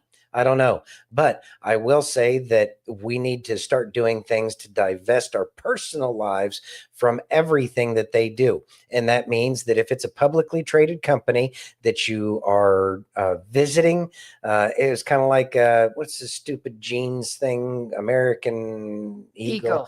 Look it up. Who owns that? We did it live right here on the show. BlackRock, Vanguard, State Street, all of those. All of the usual suspects. All of the usual suspects. Can you find somebody to get your genes from other than?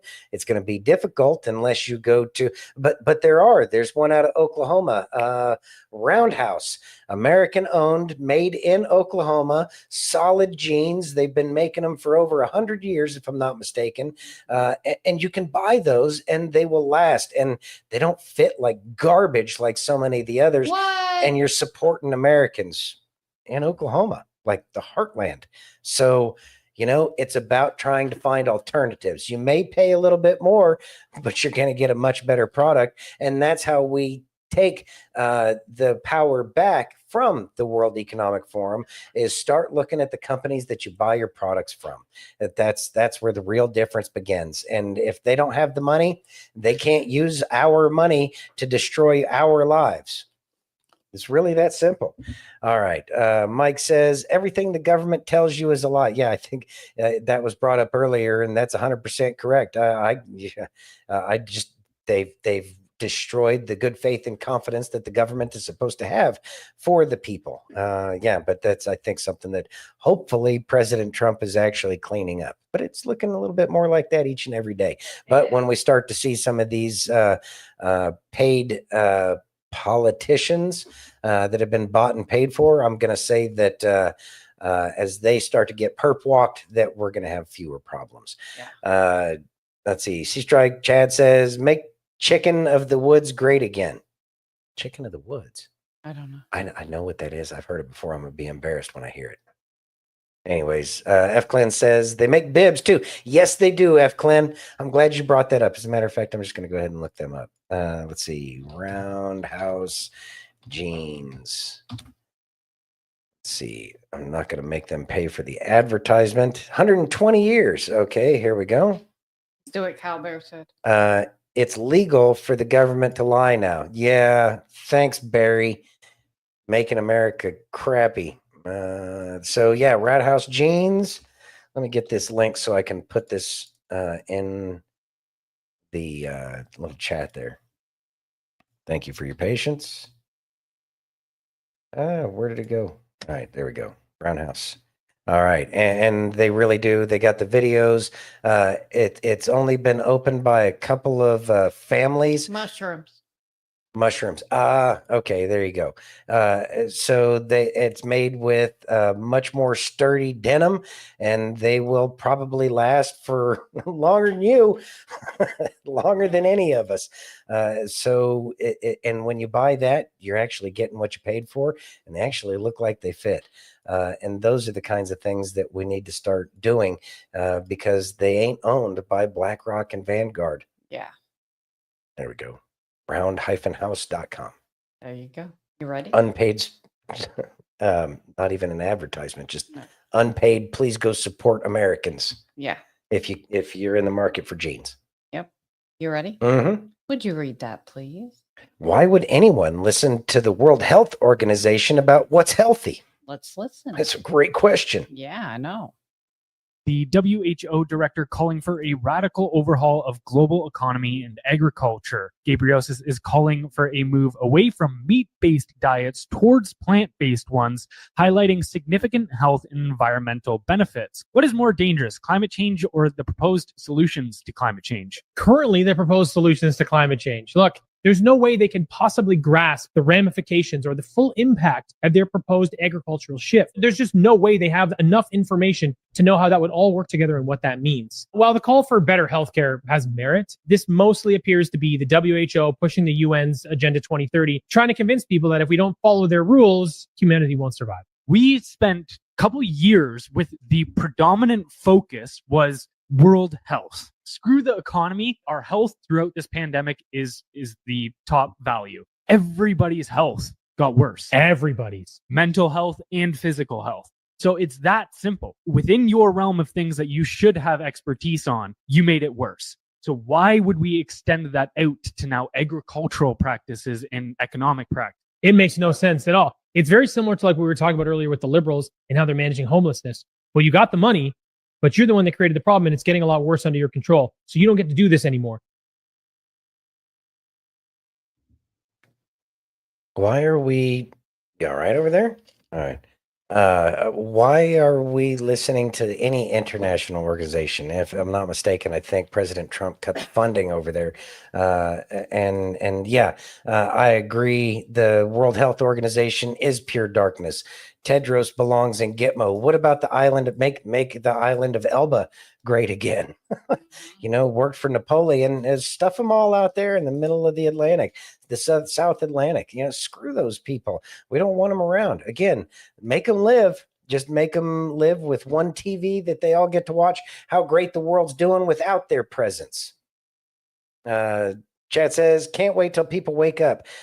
We have the power, not the government. That's the point. Mike says, rule number 2, anything the government tells you to do the opposite. I'd like for that to not be the case again, where we could actually trust what they say. But you know what? The old ways, they got humanity this far. Ain't no reason why we can't go back to the old ways until the government pulls their head out and they can start telling us some truthful stuff again consistently. Let's see. Fire Nate says, last time folks listened to the World Health Organization, they were damaged or died from the jab. They're all about global power and control. Yeah, because they want to reduce the population to about 500 million people because, well, that's so much easier to control. Yeah. Yeah. It is. You ready? Mm-hmm. Let's listen. All righty. The spirit of condemnation comes to make you think that somehow that the calling of God on your life is void. And I'm coming to speak to that thing that has had you paralyzed for a decade because you had the abortion. And now it's a hot topic everywhere. And every time you see a post, you dare not tell anybody that in a season of your life where you didn't have the emotional tools and there's people around you to make a sound decision, you decided to abort a baby. And now it was not an event, it's your identity. You don't stand comfortable and confident when people are talking about situations because you feel like you're defined by that moment. And today I came to tell you that God still has a call for you. Even if you had an abortion, God still has a call for you. Even if you messed over the opportunity that was supposed to take you from here to there, God still has a call for you. If you went through bankruptcy and you no longer have the clout you used to have, God still has a call for you. He's not in the clout, he's in the callings. Whatever you have been given by God, it's still valid. But if the spirit of condemnation is what rules over you, you'll never accept what's already available. Thoughts? All right. We can't let the sins that we've had in our past determine who we are and what we're going to be doing in the future. Let's see. Moses was a murderer. David was an adulterer. Who sent somebody to their certain death to cover his sin. Yes. Yeah. Keep going. Saul Persecuted Christians. Killed them. And then turned to Paul. Mm-hmm. And then, I mean, the list goes on and on. If I'm not mistaken, the whole Bible's filled with it. And how many of those people are in Jesus's bloodline? The prostitutes, name it. Rahab. Mm-hmm. And all of these people. And so God chooses people who are broken. And so if you made a mistake, again, you got to learn how to forgive yourself, because God's already forgiven you, especially if you've decided that, oh God, that was a mistake. I am so sorry. I'm not going to do that ever again. I'm turning to you to do things your way. That's all he wants. And he will still use you for his for his purpose, which is in your greatest good. So we got to make sure that we are turning to God and recognizing that no matter the sins and mistakes that we've made in the past, that beauty and greatness can still come out of that very broken vessel that is each and every human being. It wasn't the apple in the tree, it was the pear on the ground. And that pear on the ground has made the rest of humanity, which did give us every one of the prophets that are written of in the Bible, and including his one and only son came from there. Yeah. So let's not forget Peter denied him 3 times. Right. I mean, the list goes on and on. And the whole Bible is a story about people making mistakes, but God's forgiveness is always there. Yeah. Chad says, we're going to have to go back to the old ways to make this work. Just my opinion. No more internet. Let's start over, and no more neighborhood challenging of my vehicle is better than yours. Yeah, we got to stop worrying about the measuring contests that we really started to enjoy as a society. I don't have it near me anymore, but the old Boy Scout handbook. Go back to get an old Boy Scout or Girl Scout handbook from the 70s or 80s, and it's going to tell you all of the skills that you need to be able to do the old ways. And that natural way of living is exactly what we had learned over millennia as to how we should and how we can survive in this very brutal world that we live in.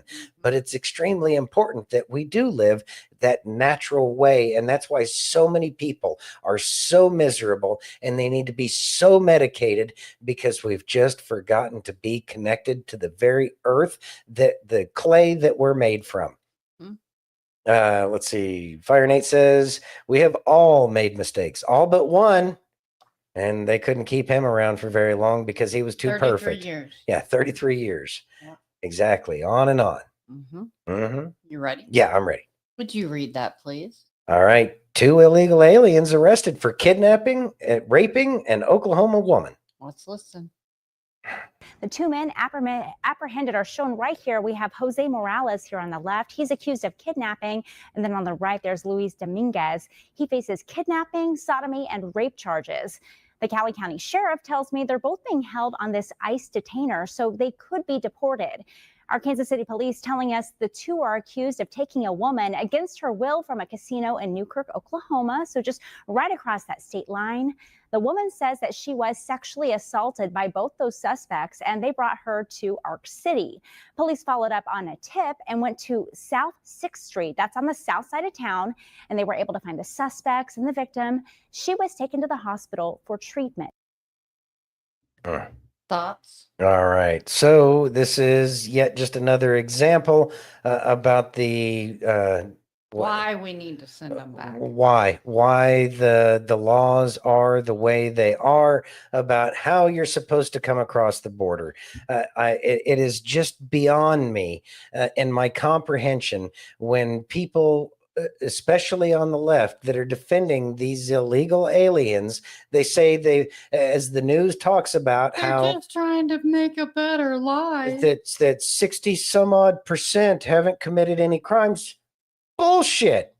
They committed a crime when they showed up, when they crossed the border illegally. They're criminals. That's what happens when you do something illegally, you become a criminal. And as long as they remain here, they're still here illegally. Yeah. I don't understand the concept, but you know, this really says why some people shouldn't be allowed to vote, because they can't understand that by doing something illegally that they're committing a crime. It's just with that lack of reason, I just don't know why those people are allowed to have any say whatsoever. It just makes no sense. Look, I get that these very fine people, I think is what they called them, or was that? No, that was something Trump had said. He called some people very fine people at J6, I think is what that was. But anyways, these people, it's like they may not have been caught, but with the corrupt DAs that are around the nation, they might not have ever really been brought in to get, you know, justice served on them for doing these kinds of things. The only difference is now that we're actually catching these people, they, you know, it's becoming more and more clear of who they are and what their intentions are. You don't come into a nation illegally and feel like you're doing everything okay. That's not how that works. Because if you wanted to come to this country because you wanted to change your life and you were doing everything right, then you would have come through the front door. Mm-hmm. Yeah. Steph says, illegal immigrants, say it loud, say it clear, say it for the ones in the back to hear. Yeah. Got me beat. Or you beat me to to it. it. Figures. Beat what? Charlottesville? What happened in Charlottesville? I think that's what he was talking about. Very fine people. Oh. That's what Ready? it was. Yep. Thank Would you. you read that, please? All right. More infuriating details emerge about illegal alien trucker who killed 3 Americans. Let's listen. It also says, quote, the driver failed the assessment, providing correct responses to just 2 of 12 verbal questions and only accurately identifying 1 of 4 highway traffic signs. More of that in a minute. Now, here's more from Secretary Duffy on X posting, here's what we know. Washington State improperly issued the driver a full-term commercial driver's license. Asylum seekers or illegal aliens are not allowed to receive this. And New Mexico failed to conduct an English language proficiency test when they pulled the driver over for speeding last month. Had they done this, the driver would not have been on the road. We're also looking into California's issuance of the commercial driver's license. Now, the failures are despicable, Duffy continues. Non-enforcement and radical immigration policies have turned the trucking industry into a lawless frontier, resulting in unqualified foreign drivers improperly acquiring licenses to operate 40-ton vehicles. And the president and I moved quickly to require drivers to speak English, our national language, and launch a full-scale audit of how these licenses are doled out. Now, the driver of that loaded 18-wheeler, Harjinder Singh, is accused of killing 3 people driving in a minivan in Florida after Singh attempted an illegal U-turn through a highway median last week in Fort Pierce, Florida. All right. So in his driver's test, he only got 16% right. So apparently the bar is very low to be a truck driver anymore. Doing a U-turn on a median on an interstate. That's like not In even a semi. in a semi, you know. My dad would be so Dude could not read the signs that probably said no U-turns and these because it's for emergency vehicles only. It's been years since I've seen one of those signs, but I know what they say because I've seen them and I've read them. Calbear says he's making the U-turns Americans won't make. Yeah, for a reason, because it's unsafe and it puts lives and property at danger. But when you're not from this country and you don't care about the people around you and all you care about is making money so that way you can send it back to the shithole that you came from, I'm going to say that, yeah, you just don't care because it's all about him and his ego. And he clearly doesn't have the mental faculties to be able to do the job. Absolutely amazing. Could you imagine passing a test at 16%? I mean, No. hmm, No. yeah. No. Yeah, I know you got them here in Texas too. It's and I noticed that they're the ones that always have the cell phones up to their ears, not supposed to. That's illegal, but never get pulled over. And you can always tell because they're weaving in traffic. Either they're drunk or they're on the phone, and you drive by them and they're, just up there. It's 16% is Hunter Biden territory. Yes, I know. Calbear, Yeah. So if he's such a great truck driver, after he pays his debt to society, he should certainly be launched. Certainly, he probably needs to be at some kind of a work camp. I hear they have those down there in Louisiana. There you go. Would you like to move on? Yes. Would you read that, please? All right. Miller says sanctuary cities like Boston refuse to turn over these menacing threats to public safety. Let's listen. The Democrat Party is an extremist organization, Sean. It's not a political party in any normal sense of the word. A political party represents Americans. It represents law-abiding citizens. All you see all day long are crazy Democrats screeching on TV on behalf of foreign terrorists, hardened criminals, and violent illegal aliens. A political party exclusively dedicated to protecting terrorists, criminals, gangbangers, and murderers. That's what they become. These sanctuary city mayors, DOJ's been very clear. They had a deadline and they violated it. They had a deadline to comply with federal law and hand over the criminal illegal aliens in their custody, the child rapists, the child predators, the drug traffickers, the human traffickers. The sanctuary cities, like Boston, refused to turn over these menacing threats to public safety. And so now they face not only revocation of funds, not only the loss of taxpayer support, but also potential criminal charges for harboring and smuggling. This is as real as it gets, Sean. The Department of Justice laid out to these mayors how they were breaking our laws, and they refuse to change their policy. And Attorney General Bondi is going to see this thing through to the end. Thoughts? It needs to be seen through to the end. Why does the Democrat Party support all of these people that hate our nation? They seem to support all of the people who hate this country. And that's something that I just don't understand. They support the illegal aliens. They support the people who support Palestine, who say death to America, and hate all of the LGBT, alphabet soup community. Yet they're all under this big tent together. I don't know how that one's supposed to work out, but it doesn't make any sense to me. As a matter of fact, I'd rather protect our LGBTQ plus community. Well, not all of the plus, but I'd rather that we protected a lot of that community just simply because they're human beings. And if they were to go to some place like the Middle East, that they would probably be thrown off of rooftops, brought to Chop Chop Square, just generally not allowed to be on this planet anymore.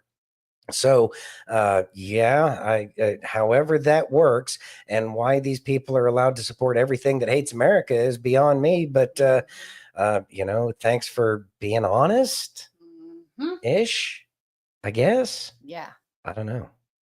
Steph says, once again, Democrats are going against what they have been told to do, as always. Yeah, they do exactly what they're told to do by the people that pay them to tell them to say and do the things that they do that are against the people. Fire's making us hamburgers and hot dogs. Hamburgers and hot dogs sound good. Silver's Nitrate sticks, my favorite. Silver's bringing the ketchup, mustard, and pickles, so we'll take. And Steph's got the baked beans. We're gonna have a big old party. Yeah, I'll bring the coleslaw. All right. How about some Kelly? We could do some Kelly again. Let's listen. All right. What if I told you you're not stuck, you're just ungrateful? Stick with me. You're not actually trapped in anxiety, and you're not drowning in stress. You just forgot to say thank you. Psalms 100 verse 4 says, we enter his gates with thanksgiving, his courts with praise. You want to get in God's presence, my friends? You don't need a 3-step prayer model. You don't need no prophetic soaking playlist. You need one thing. One. Gratitude. And I'm not talking about that half-hearted thank you for this day prayer we mumble while brushing our teeth. I'm talking about the real stuff. The out of the heart, the mouth shall speak stuff. God, thank you for the breath in my lungs. Thank you for making a way when I can't see any way. Thank you for providing for my family. Thank you that I didn't wreck my car this morning. Thank you that you still love me when I'm a complete idiot.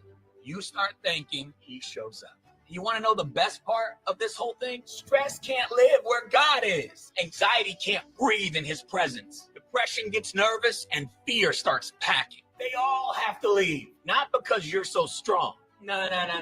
It's because he walked in. And make no mistake about it, if you try to bring any of those chumps in with you, they don't get to stay because they are not authorized to be in God's house. And where does God live exactly?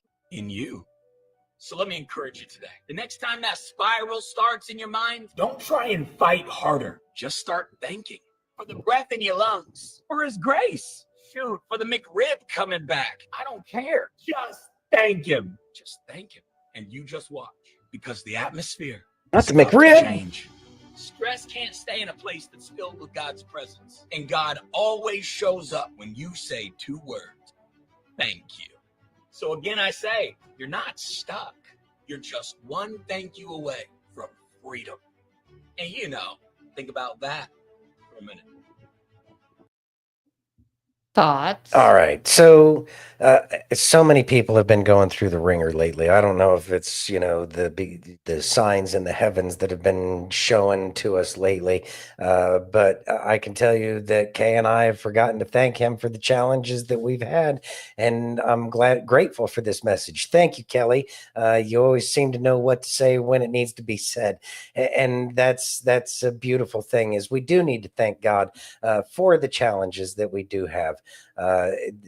It gets us that perseverance, which produces strength, and that long suffering is good for us. It teaches us the things that we need, and it also helps us wait. And we talked about this just yesterday, I think, with what Joseph had to go through. With being sold into slavery, and then he does a great job for Potiphar, and then Potiphar's wife lies, and so Joseph gets thrown into prison, and then he's in prison. And then he tells the dreams of the cupbearer and the baker and says, please remember me. And what happens when the cupbearer is restored? Forgets Joseph completely. Joseph who? What? Joseph who? What? Yeah. Anyway, so yeah, we gotta be grateful even for the challenges, especially for those challenges, because that's where we're learning something. It's easy to be thankful in the easy time. Well, yeah, it's always easy to be grateful when it's easy. Yeah. It's why it's easy. You ready? Yeah, like Easy Street on Paperboy. Exactly. That was a great game.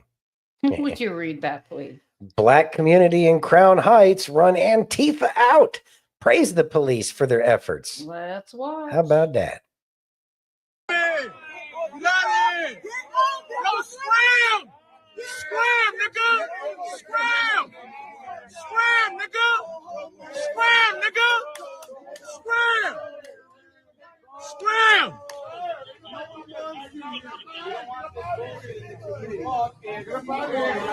Scram! Fuck Antifa! Fuck Antifa! Fuck Antifa! Fuck Antifa! See what I'm saying? What are we talking about? What? Fuck out of here. What are y'all on our block for, making it hot for? Yo, scram, son. Skedaddle. Skedaddle. Me? It's over. It's done. Time to skedaddle. That's all. I know. Skedaddle. Skedaddle. That's all. Thank you so much, Austin. Thank you for your service. I appreciate you. Have a good night, all right? Yes, sir. Always. There's some protest right here. We want y'all off the block. Let's go. Let's go. Clear it out. Get in your car. Let's go. Yeah. Good night, everybody. Good night, everybody. Good night, everybody.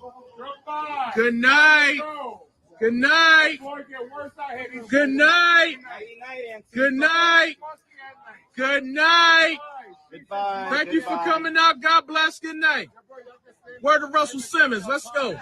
Right, you always be talking crazy on social media, right? Tell Comedy Jam 1990. Let's go, nigga. What's happening? What's happening? What's happening? White kids out here in the block, right? Fuck out of here. I'm telling you, I will. You don't believe me? This is Brooklyn, bro. You know where you at? I'm telling you, in Brooklyn. You in Crown Heights, homie. Bro, you know where you at? Heights. Lucky you ain't in the east of Brown, son. Y'all get burned. I'm not going to attack him. I can tell him I couldn't have done I can't. Freedom of speech. No, he the biggest thing out of all of them. The whole world's looking at you.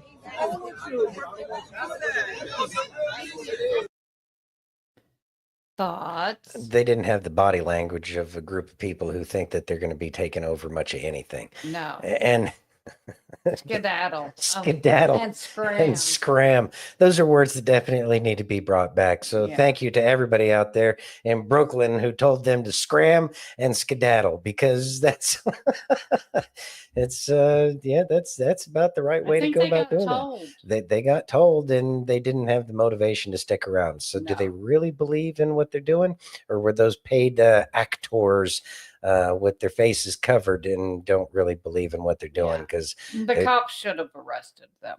I mean, it's arrest. No, they were just standing there, and it was nice to see that the locals have had enough of this. Yeah, and I think that's the best part. Yeah. Get out of here. Get out of here. You know where you're at? Yeah, you know where you're at. Ready? That was fun. I could watch that one again. But yeah, I'm ready.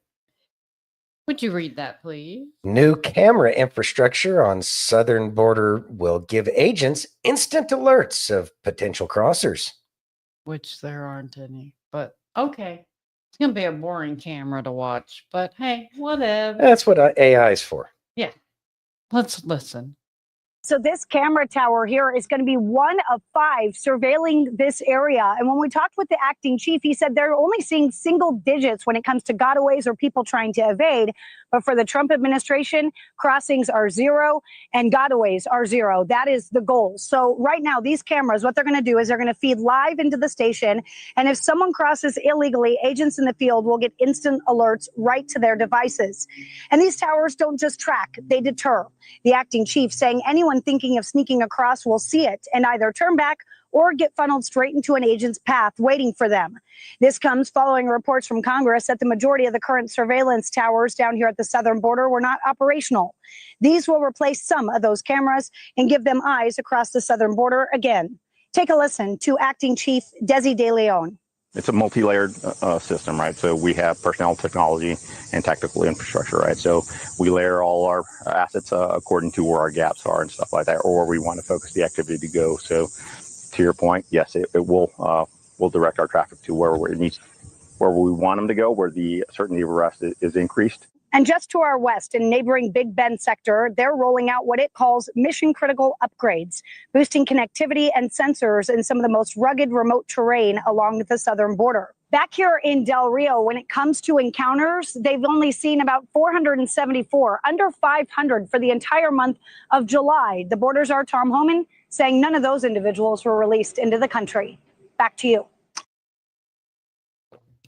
All right. Thoughts? All right. So the cameras, I mean, it's a force multiplier, and that's a beautiful thing that's happening out there. And it makes it so even fewer people can get across. Obviously, the motivation isn't there anymore. And then with the cameras, it just makes it even more difficult. And I know that all the sensors that the government's going to be using is going to be helpful. And then Carol brought up the painting the wall black, so that way it gets even hotter. I hope they're using that the Vanta black, which like collects all of the light and makes it super duper hot, and it would actually burn people to the touch. I know a lot of people would like to see that fence electrified. I don't know if that's really necessary, a great idea, but certainly painting it black so that way it's too hot to touch. Yeah, that's a great thing. In combination with cameras, even better. Working with a coordinated system with human beings that go out there and interdict these invaders coming across our border illegally, doing who knows what. I think that we certainly are going to have a much safer border than we've had in, I don't know how long, if ever. Exactly. Are you ready? Mhm. How about some Scott Jennings? Scott's good. Would you read that? Scott's please? always fun. Let's see. Yes, here we go. All right, here we go. Scott Jennings says, in our classroom, we're going to focus on reading and math and science. Let's listen. Crazy talk. I know. If you don't want what he considers woke to be in schools, can't we agree that what he's describing is also not what our schools should be focused on? They should be focused on reading, math, arithmetic, creating good, decent human beings that go out into the world. Well, that was the last part of his statement that you played, was that in our classrooms, we're going to focus on reading and math and science and so on and so forth. Prayer and Bible and Christian religion, which, by the way, maybe some students are not Christian. Whatever happened to freedom of religion? So you would be against that, but you would be okay if a teacher had other ideologies. I actually didn't say any of that. I just said, I don't think it matters what teachers believe. I think what matters is what they are teaching in the classroom, because we live in a society where we don't police people's thoughts, or at least we're not supposed to. So if they think something, if they personally believe something, you're going to prevent them from having a profession? I think the question is not what they personally believe, but what they are personally focused on. And there is no doubt What's that the there difference have between those things? The difference is, are you going to go into a classroom and spend your time focusing on some of these deeply held beliefs that you have more than you're going to spend your time on teaching the core subjects? That's what I would want to know. If I were the superintendent of education, I would want to know, are they here to teach, or are they here to indoctrinate? This is a fair question that a lot of parents have. It's also true that only 2 states are being targeted, California and New York, which also happen to be among the top performing schools amongst these age groups. So there's a certain level of irony in Oklahoma saying, don't you dare come in here and we're going to give you a test on this, particularly when they are doing so poorly, as Bakari said, 50th, repeatedly and consistently across multiple groups, right? As opposed to California and New York. Not only that, Oklahoma has a teaching shortage, like a dramatic teaching shortage that continues to go up. They have at least 3,000 teachers that are certified to teach in Oklahoma that refuse to teach because of the environment. They are importing teachers from Mexico because they can't meet the requirements and fill all of the slots. So the idea that they would do this and turn away better performing teachers from California and New York, it just makes absolutely no sense. He's playing politics with young people when instead we should be preparing them for a 21st century global economy. That should be the Thoughts? Yeah, a bunch of crap coming out of their mouths. I don't even understand that. So there is a difference between individuals' ideology and what they teach to the children. No, we aren't teaching anybody we aren't supposed to be teaching anybody a specific thought process. But if you actually listen to what the teachers are being indoctrinated into, and with the articles that have been coming out recently about how students don't even feel like they can speak up for fear of having some kind of a repercussion because they dare to think on their own and point out the hypocrisy of what their uber liberal professors bring up, it creates that hive mindset that only follows their groupthink that they have on that stupid little CNN show. And Scott Jennings did as best as he could. But it is something that needs to be addressed because students aren't being encouraged to think on their own with the ability to have some kind of a parlay, the ability to have that discussion where two people can have a discussion about something with proper communicative protocols, I guess. I can't think of the right words. I know there's much better words for this, but without speaking over each other, getting back to normal rhetoric. That's it. That's the word I was looking for.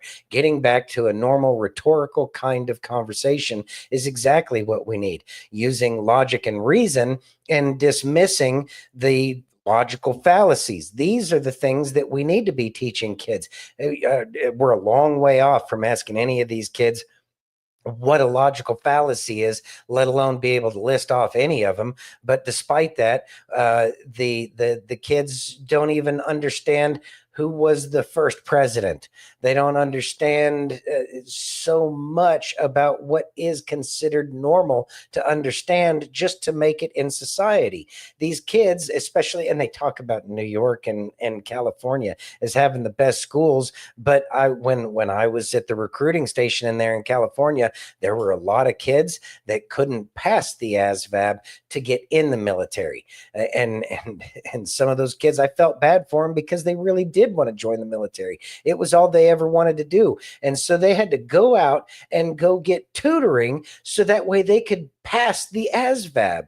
So don't tell me about how great the California school system is, because I saw. And you know what? I think that that's probably one of the best things that can happen is everybody that pays property taxes, since that's where the school money's coming from, it needs to be a class action lawsuit, and it needs to go against the school systems in each and every state to say, you're making kids stupid. What are you doing with my tax dollars that these kids don't even know how to count to 10? Why can't they spell? Why can't they read and write? Why can't they pass the basic things? That is a failure on the education system. So don't tell me how good it is when I can see with my own eyes that the system is broken. And it's broken because we're too busy teaching ideology as opposed to teaching normal reading, writing, and arithmetic with logic and just the basics, just the absolute basics. Yeah, exactly. History. Don't even know who Plato is. Yeah. Are you ready? Yeah. Would you read that, please? The son of late rapper DMX has surrendered his life to Christ. Let's watch. Amen. Holy Spirit.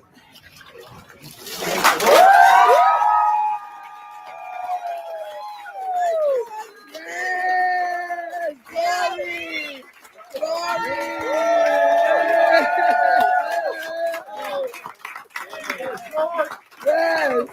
And the son you set free is free. Yes. Your son Sean. We lift up your son Sean. You look down on him smiling. He is your son, Lord Jesus. And we thank you for his commitment to you today, Lord. He doesn't want to wait anymore. He doesn't want to wait for the perfect moment. He wants to step out in faith. And we know, Lord, you can honor that, Lord Jesus. And you're going to honor his steps. And you're going to make his way flat before him. And you're going to clear his vision. And you're going to allow him to dream dreams and see visions and do wonderful things in your name. I see it right now that he's going to be a tremendous leader in his bloodline. And that he's going to be a father. He's going to be a Thoughts? No, he was really feeling that. He was crying right away. That's beautiful. That to me tells me that he really is happy with the things that he's doing, and that the Holy Spirit is certainly resting on him in that moment. And I hope that he's able to keep that and sticks with his studies every single day, because getting into the Word every single day is the best way to try to follow the footsteps of the one and only son that was sent here to be that example for us that none of us can follow, but we certainly need to try. And I think that that's a beautiful thing. Amen. You ready? Yes, ma'am. Let's listen. All right. We waste energy rehearsing outcomes that God never asked us to carry. You're imagining the worst. You're playing the what if game. You're trying to control tomorrow with the strength that you barely have for today. But listen to Jesus. He says, therefore, do not worry about tomorrow, for tomorrow will worry about itself. Each day has enough trouble on its own. See, he's not just giving advice, he's issuing a command. Stop carrying the weight of what isn't yours. Stop trying to be the one who sits on God's throne. You were never meant to control the future. You were meant to trust the one who has it in the palm of his hand. The Bible says, cast all of your anxieties upon him because he cares for you. You don't need to rehearse the worst. You just need to remember that your Father in heaven cares for you, that he's looking out for you, that your tomorrow, your future is in the palm of his hand. And that peace, the peace that passes understanding, will guard your hearts and your minds in Christ Jesus. Thoughts? Amen. We got to put it all in his hands. It's really in his control anyways. And I think that it's about that surrender. It's that surrender that, he is in control and he is the one that will guide our steps. He is the lamp at our feet. Yep. How about some Doc? Yeah. Ready? Uh-huh. Radical liberal women are at it again. We're going to seduce conservative men to break up their marriage. MAGA women, you better watch your man very closely. It'd have to be pretty desperate to go for you. I mean, unless you're sending Sydney Sweeney in a bikini to their front door, you ain't got a snowball's chance in hell. What a dick. I bet a stack you will not say that with your whole chest. 10 toes down with my whole chest. Unless you sending Cindy Sweeney to their front door in a bikini, you ain't seducing no damn body. They'd have to be pretty damn desperate to go for you.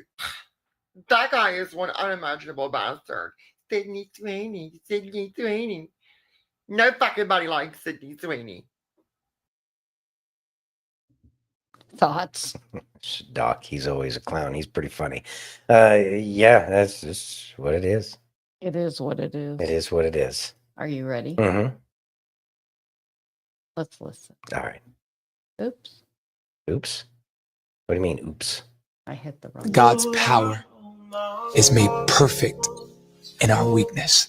It is when I become weak that I become strong. When I become weak, I see God's power the most. But I want you guys to know we do have a helper. And all we have to do is humble ourselves and say, Holy Spirit, help me. Help me, Holy Ghost. Thoughts? It's in our weakness where he shows his strength. And I think that that's the most important thing is that despite all of our weaknesses, God can use those weaknesses for our strength. Moses, he had a speech impediment, yet look at what he did. Yes. It's exactly the case. And so it is again about just giving it all to God and understanding that it is his plan. Stop trying to steal the pen. God's still writing your story. Trust the author. Ready? Mm-hmm. Let's listen. According to the Stoics, the greatest of men are characterized by their ability to deal with stress. Yet we've been taught that the moment we feel stressed, we must slow down or take time off, as if stress is something bad for us. The Stoics, however, understood that just as a gem cannot be formed without enduring the earth's immense pressure, a great man cannot be formed without enduring the pressures of life, because greatness is not a product of ease, but of struggle and perseverance. As Seneca would put it, just as a gem cannot be polished without friction, nor can a man be perfected without trials.